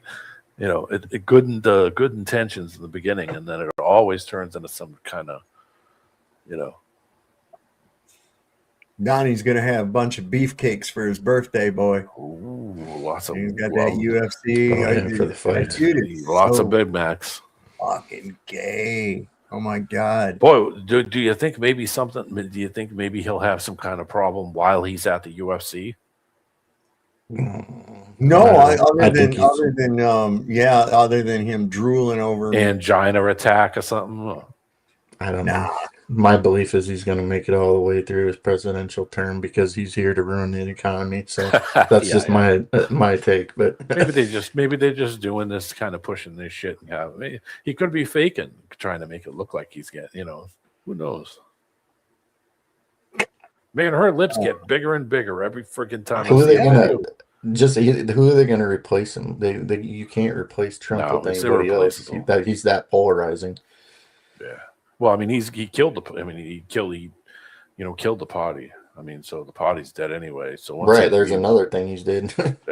So I mean, nobody's gonna vote. Nobody's gonna vote for anybody. It's gonna be running no matter what anyway. It's just gonna push everybody over to the left or in the center of some murky land that's still controlled by everybody. That's still controlled by all the scumbags anyway. I mean, they've got every angle that you can kind of think of anyway. I mean, you can't go to the Libertarian Party. That's freaking kooky as hell. What are you going to do? Be green? I mean, he's still more worried about a rigged election than he is his own assassination. That should tell you everything you need to know, like with any of these events. And let me just say something. I didn't say that because I'm gonna participate. I'm thinking like the people that don't know the shit or don't understand what even we're talking about. What direction are they gonna go? That's where I'm thinking. Oh, right. Like they're not gonna fucking people know. They're gonna be like, hell with this. I don't want nothing to do with that. And what are you gonna do? Where are you gonna go? You're gonna go right to the other side again. It's the same people funding them fucking people. So you're just falling into the same shit over and over. That's exactly it. That's why you got to keep telling people, look, it don't fucking matter. It don't matter. Look how many of them in there, both left and right, are controlled by AIPAC. Look, it's overwhelming. No wonder everything goes to the fucking Jews. Yeah. God damn. It doesn't matter anymore. So, that whole idea of, these guys will be better than the last, or if we just vote harder, if we just give more money, I mean, that ain't going to fix shit. And I don't think the average person understands it. Heard that shit my whole life. I will say that, when you talk about voting and it's, we choose the lesser of two evils, I think that possibly the midterms could be a necessary evil, actually. Maybe this will be the final straw where people are like, we picked the Democrats because they saved us from the Republicans. People, one more time that shit, I have a feeling that everybody's going to finally, maybe not everybody, but a good majority of people will be like, okay, Okay. This is bullshit. The ones who Yeah. haven't got it yet, I should say. The normies. Like how dare you? He might be one. Daddy. How dare you? So yesterday, Trump said this. You got to see the size of this guy, like a male model. And then today, he said this. Hey, how about this? The ADL funds the KKK. They just got busted with it. This guy over here, I don't know who the hell he is, but he is one hell of a specimen. I can tell you. This is one hell of a physical specimen. I thought I was big until I met you, Joe. You know, you're fantastic. That's what I like. Now, one thing I do know about Donald Trump is that he loves a beautiful, muscular, central casting looking hot guy. He talks about them constantly. And I'm not the only person that's noticed this. There is a must-read article out in The Advocate by John Casey titled, Donald Trump Built a White House Spectacle Around Beautiful Men and Muscles During Pride Month. And it is fabulous. It is a spot-on article, and it confirms what I've suspected about Donald Trump for a very long time. You see, Donald Trump's UFC fight on the White House lawn on his birthday is basically like a stripper popping out of a cake, but instead of a stripper, it's a bunch of shirtless men grappling each other. And all the celebrities that are attending are like just Trump's type. The Rock, Jason Statham, Tom Brady, Jared Leto. And the 1,200 military members that were invited to his UFC event, well, according to a Pentagon memo, only service members that met a certain height, weight, and physical fitness standard were allowed to join. So basically, hotties only. And my favorite quote from the article is this. So here's what Trump has constructed for his Pride celebration, even if he'd never call it that. Shirtless grappling men, muscled troops, chosen for their bodies, a guest list assembled Sweaty like a and gay-born bleeding. casting call. All of it presided over by a man who wears more makeup than Bob the drag queen. The irony is rich. You guys remember this? You're a beautiful guy. Great fighter. Put me the model when they stop the fight. I'll give you a model. You look so good. And this article led me to another piece by The Atlantic, published in May by Ashley Parker, that points out some other obvious observations, like his obsession for the YMCA, his Liberace-esque decorating style, and many other things. I mean, at some point, you just stop connecting the dots and you start drawing a mural. So I guess happy Pride and happy birthday, President Trump. Enjoy your beefcakes on the White House lawn. And hey, Trump, I get it. I like hot guys too. Yeah, all sweaty and bleeding, beating the shit out of each other. He loves it. He loves it. He's a fag. Somebody in the chat said gay. Oh yeah, this is pretty disturbing. We like disturbing. Why not, right? Feels us. Did you report on an episode called Frazzle Drip? Yes. And is Frazzle Drip something about cutting off the faces of children under a pizza parlor, or what is it?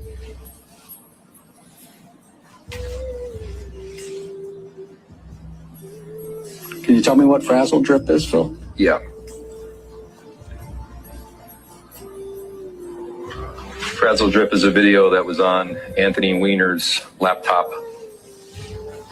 in a folder on his desktop titled Insurance.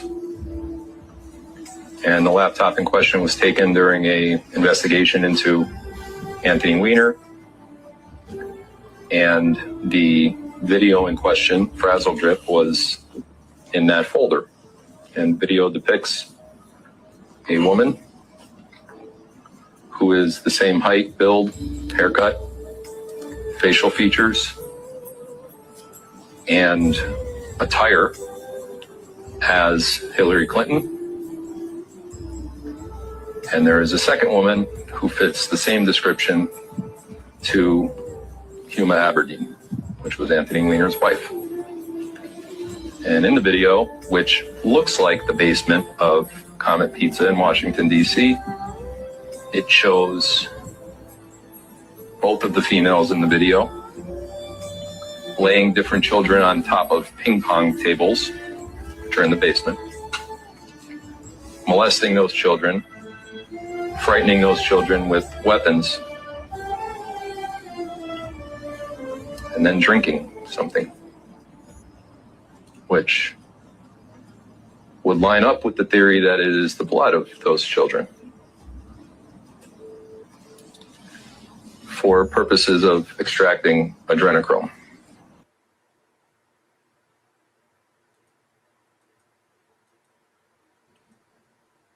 That's fucked up, man. Sure is. Old These- sausage fingers. They just get away with it. They just do it. You know, there's no consequences for anything. No consequences. Yeah. And don't go looking that up, people. Take my advice. No, yeah. You don't want any of that crap in your search history. There's enough people on the internet that'll tell you about it. So if you really want to know about it, just go come to Soft. Oh, God. This is every day at the White House. This ought to be funny. It was a testimony, so that was public record. That's why. Yeah. Is he? Yeah, I'm not quite sure. Don't look at me. I've had nothing to do with him for a while. Good point. He is one of mine. You know what? Let me just... Yeah, this time he really might be. All right, bring him down. What was that? I think he's using flatulence as proof of life, like an alarm. Is this meeting still going on? I was just blinking. Ah, no, he's still alive. So, see you tomorrow? Yeah, see you tomorrow.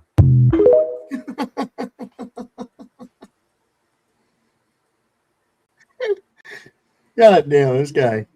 He put out a thing on Truth Social, said, "I'm the most disrespected president in history." Well earned. Like, wow. Talk about being able to read the room. Good. Good for you, buddy. God damn. You think?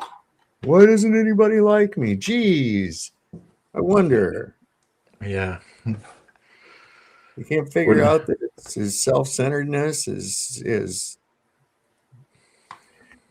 constant self-promotion, constant just cringe. Talking about himself all the time. Yeah, it's so cringe to hear that. You know, I can't stand when somebody does that. They talk their own, singing their own praises and shit all the time. I can't stand it. CENTCOM told Americans that every Iranian missile was stopped. Then daylight hit, videos surfaced, satellite images emerged, and suddenly the official story started falling apart. See, this is what I'm saying. Their shit's starting to fall apart. According to U.S. CENTCOM, says that every Iranian missile was stopped in its tracks. In other words, shot down. And then daylight hit, and suddenly, shocker, CENTCOM was lying to us? Iranian missiles struck targets all over the region, and video are now emerging as a result of that. Here's Kuwait International Airport, and there are some daylight photos that have also emerged as well, which you can see. And so then once we get satellite imagery, according to Egypt's Intel Observer, fresh satellite imagery confirms the destruction of drone aircraft shelters located within the airbase in Kuwait following this Iranian missile strike. So CENTCOM stopped all of the missiles?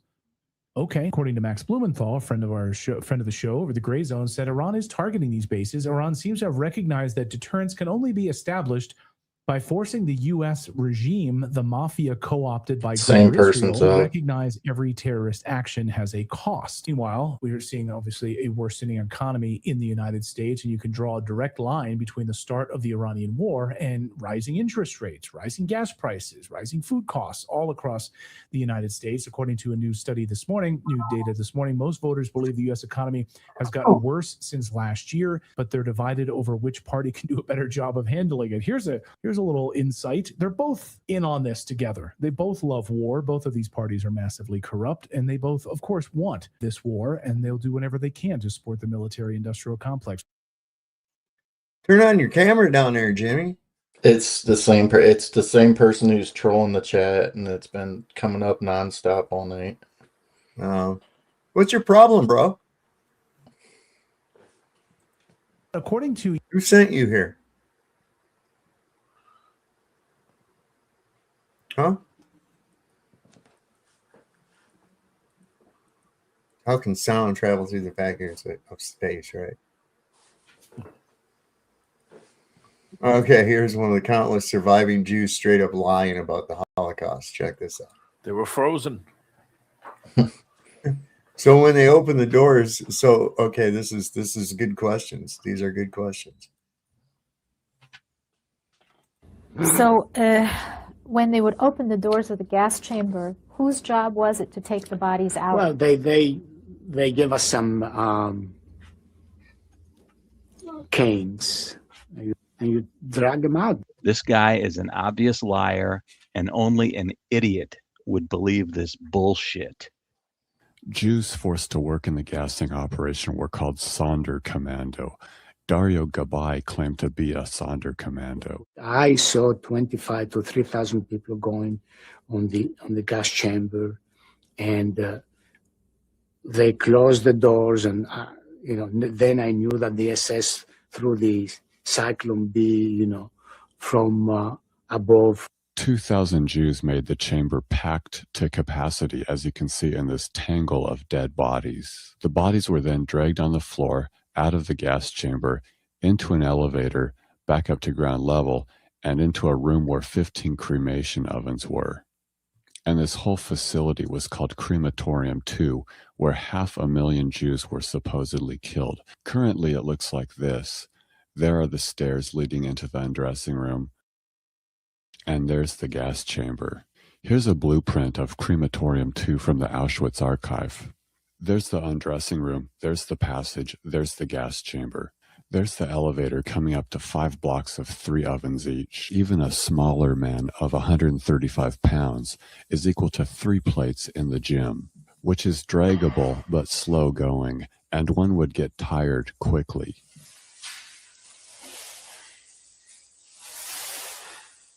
So how did they do it in this 100-foot elongated room? So when they would open the doors of the gas chamber, whose job was it to take the bodies out? Well, they give us some canes. You reverse the cane and you put it in there, and you drag them out, because when the gas, they get very, very tight, and it takes a lot of force to be able to drag the bodies from the gas chambers, to put it in the elevator going on the second floor. Dragging with canes instead of using wheels? Not believable. So this guy is saying they drag 2,500 to 3,000 bodies every day with a cane? Keep in mind, he's talking about a walking cane that looks something like this. So how is it possible to remove 2,500 bodies covered in poison gas, crammed into a so-called gas chamber every day for over a year with a walking cane? Well, it's not possible. It's a lie. This guy is an obvious liar, and only an idiot would believe this bullshit. They do. They say it with such a straight face, like it's the God's honest truth. How did they get the door open? Fucking ridiculous it is. How'd they get the door open? I know. It's just some of the most ridiculous shit and they try to fly it, and they there again, they appeal to emotion and not to logic. You see.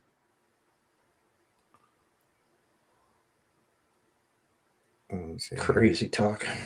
Yeah. What is going on here? Trying to see if there's anything new. I'm getting ready to get on off here. I think it's been a long day, long night. Oh, this guy says that the color purple doesn't really exist. All right.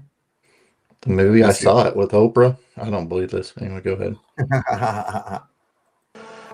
Weirder still, by the way, purple doesn't exist. Do you know that? There are no purple photons. It doesn't exist on the light spectrum. It's entirely a psychological creation. So what happens is that If you get red and blue, now normally what the brain should do is say, well, it's halfway between red and blue, so it must be green. I'm getting a lot of stimulus in the red, I'm getting quite a bit in the blue. Halfway between red and blue is green. But you've also got a green sensor in the middle, and the green sensor, because it's picking up red and blue, isn't picking up anything at all. So the brain, I mean, your brain could go fuzzy and say system error. Because in one sense, in a physical sense, there are no purple photons. Purple doesn't exist, okay? It's entirely created in your head. What the brain does is it essentially has invented a color purple, which essentially represents not green. It's a color to represent the weird, unexplained absence of green. But in physics, it doesn't exist. Did you understand that? No. I didn't either. I mean, no. I mean, I kind of did. Yeah, I mean, I didn't understand it, but I think I knew where he was going, but I don't know.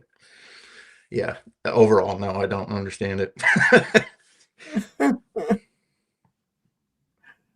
Wow. Oh, look here. NASA shared what the sky looks like on Mars. Ooh. Yeah. Oh, you're at Devon Island? Totally real.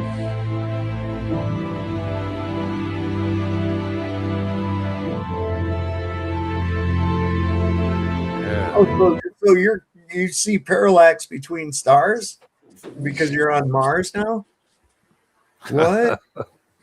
Get the fuck out of here.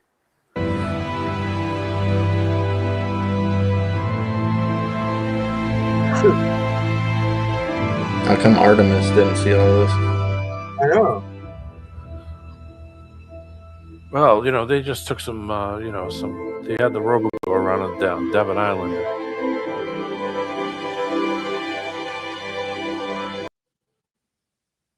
Fucking good old horseshit. Devon Island at it again. Or Africa, either one. I don't even think that was Devon. I think that was just straight up AI. But That's exactly what that was. Now they don't even have to do the other shit. They can just create it right in I video don't game environments. think Use they the even game bothered engines. with the whole. That's why Trying to do it other people are so places. easy to find all the fucking artifacts and all the masking and all the other shit, because it's all game created by game fucking bullshit developers. What was it? Oh yeah, somebody looked up on Grok I always call it Grok one time. That they looked up the coordinates of the moon, the flag on the quote unquote moon. Yeah, And so it ended up being like somewhere in Africa or something. Yeah. But yeah, so it's stuff like that. So now they don't even bother. They just use AI or CGI. That's why I or said whatever. Africa. Yeah. Yeah. So, they use them, I mean, in the early days, pre all this bullshit, yeah, they had to go out and make models and scale models and do all kinds of goofy shit to try to push it. It was funny. I was watching a TV show the other day. Remember Doctor Who? Yeah, I know the show. I never watched it. Doctor Who had this episode where the doctor's assistant, the girl is walking through some sewer and it goes to a picture of a little small tube. It goes to a video of a little small tube with a rat climbing through it, but they scaled it down, so put the camera up close to it so it looks like it's a giant tunnel. Because where they're standing in like a tunnel, or real, like it's big. But when they go to what's in front of them, the face, and then it goes to this little tube that's modeled after what they were standing in, and it has just a normal size rat or a mouse or something go through it. And I thought, oh my god, the giant mouse, and it's just a freaking paper towel tube with a mouse going through it. It's like, oh my god. It's like they used to do with the old black and white movies, They just use like a regular animal as like a giant. Yeah. So, I mean, think about it on that level, how they had to do trickery, because they didn't have that technology to say, oh, yeah, well, we'll just create it now. We'll use Gronk. Whatever. They're using whatever program. It isn't that, they had to scale things down because naturally, But, I mean, now they can just fucking have some, dork program some shit in and create some bullshit. That's all it is. I mean, now it's with this tech stuff and people being so savvy with tech, it's easy to figure out. You can find all the shit. You can find all the mistakes and problems and syncing issues and layering problems. And, you know, it's making it actually easier for people to figure out if it's bullshit or not, you know. Yeah. Whereas before, you know, you had people who just believed what the TV had, and if it was some kind of modeled up bullshit, you know, then yeah, okay, you know, oh, I saw it on TV. Yeah, they had no frame of reference. Yeah, exactly. God. But it was great when the camera panned, and then it just like it was a model like a model tube that was modeled after what they were standing in, with a fucking normal rat going through it. It's like, oh my god. It's funny to see it because now you've seen so much that you see that and you know what it is immediately. You're like, yeah, that's a fucking paper towel tube. Like, oh my god. I laughed my ass off at that. Yeah, I never watched that show. I had a buddy that was like, he would dress up as Doctor Who and stuff. He is all into it. I know lots of people are. I just never really. It's like theater for television. That's what it's basically like. It's people dressed It had up. a lot of seasons too, didn't it? Yeah, they were doing that. It was still going up until like 2020, I think, or something. Oh, okay. I was watching the ones from the 1970s when I was a kid on It goes back television. that far, dang. Yeah. Oh. Well, it goes back to the 60s, early 60s. And I was watching the Tom Baker ones when I was a freaking teenager, you know, in the freaking 80s. So it was like, and that shit was from, you know, from when, you know, when I was born. So it's like, holy, you know, I go on there and watch them sometimes. Sometimes I throw them on there just to watch the old black and white ones or something. Like Saab does with Bonanza. He's on the Bonanza kick. You know, I mean, sometimes you just get caught in things. Sometimes I'll just watch boxing matches. Sometimes I'll just watch old shit, you know, old TV shows and stuff. I'll watch MASH from time to time because it was like one of those things my grandparents, like, it's whenever MASH came on at night, they'd watch that. Yeah, yeah. And now it's more of a nostalgic thing for me. If I see it, I don't know, watch the MASH. But Saab, check your TV. They have some kind of a woman. They always have some kind of you can tell by the guest star who it's going to be for. You know? Yeah. Like kind of a woman interest, and you know, like either little Joe's going to have to tame a mountain girl. Or, you know, he got one of those, or there's some big rough chick. You know, Haas has been courting. You know, there was one the other night. She was a big old broad too, boy. Adam was kind of afraid of her. I want to see, you know, an episode dedicated to Hop Sing. That's what I think. Poor little motherfucker. All the time running around there cooking and shit. Yeah. Mr. Carlight, yeah, go put our horses away. He's just whatever he's done. Little Hop Sing, he's after it. He's doing it. They did have an episode that was Hop Sing focused. They cut his ponytail off. He was being bullied. Oh, you're gonna have to find it. Oh, well, I'm gonna have to get busy. Hold on. Oh my god, I'm gonna have to Here find we go out with the Hop Sing. So Good- check your good old- TV guide. What time is it on the tube? right. He hasn't came in the mail yet. Oh, well, there's a channel called Gringo on Pluto YouTube. or whatever. Has a whole bunch. No, it's right on YouTube. There's a whole bunch. Oh, of on YouTube. Yeah, you can find them all over on Gringo is what it's called. Yeah, but they use a J and they're cleverly okay. where the I should be or something, but it's Gringo. Yeah. Because I guess that's, you know where that comes from? No. Them calling us gringos? Well, I don't know the story behind it. It comes from the Mexican-American War. Oh, okay. They would hear the Americans at nighttime around their campfires. They'd be singing. There was a very popular song at the time that was called Green Grow the Lilacs. Oh, no, and the chorus too, it goes green grow, green grow, green grow the lilacs, green grow. And they'd hear that over and over, and they just started calling us green grows, gringo, gringo. That's where it went to. So I threw the IMDb for the episode in the private chat for you. No. It's not the video, but it's just the info, so you can look it up. Yeah. So you can look it up. Town bully humiliates Hop Sing by cutting off his ponytail. Joe goes to deal with the bully. Later, the bully ends up dead, of course, and Joe gets blamed. I know every time. Gosh. If he's not getting blamed for somebody's murder, fucking guy gets shot in the shoulder all the time. He's been shot in the fucking shoulder so many times. I don't even know how to count how many I've counted this. Let's see. Hop Singh clears Joe of the murder charges by using an ancient Chinese method for identifying a person's fingerprints. Ancient Chinese secret. It's a Chinese secret. Season 10, episode 13. Okay. Well, we'll know what we're going to be searching down for here in just a little while. So that way. Poor fucking Hop Singh, man. See? I feel Hop bad for Singh focus downtrodden. episode. I feel bad for downtrodden Orientals, you know, like that little ham chuck in the green berets, that little kid.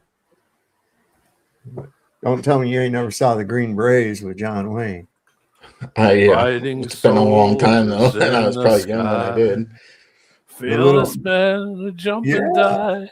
I had a little Vietnamese orphan then named Ham Chung, and he was he took on to Peterson. He really took a liking to him, kind of adopted him and shit. It was to tug at your heartstrings about why we're over there to fight for the poor Vietnamese, keep the dirty Reds from taking over, and you know all the reasons why we have that black wall in DC. Because look what a difference we made. I always get a memorial wall. Damn, so great of them. Yeah.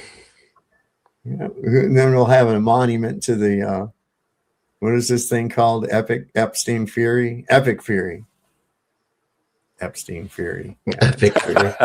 What did I hear about why they call it? Oh, you know why they called it Epic Fury? Why? Because to distract away from people. So like when you type in EP, what would come up? Epstein, right? So yeah. they made it Epic Fury to distract away from it. People, you know, once they type EP in the Google search, it makes sense. Up. Yeah, makes sense. Well, guys, I think I'm going to call it a night, man. Right. Thank good everybody for coming up. Yeah, you guys too, man. It was good to have you up here, and we'll be on again tomorrow. We always are. All right. All right, guys. So Thanks, as we always like to say on here, thanks for coming up, guys. Everybody showed up in the chat, and it's been a blast. We'll be back again at our regular bat time and our regular bat channel and all that happy horse shit tomorrow. And don't forget, the Lord loves a working man. Don't never, ever, ever trust Whitey. See your doctor, get rid of his ass because he'll probably kill you. And remember, it's always better to shit in the sink than to sink in the shit. We'll see you next time. Sovereign Soul, Unchained Mind. Good night.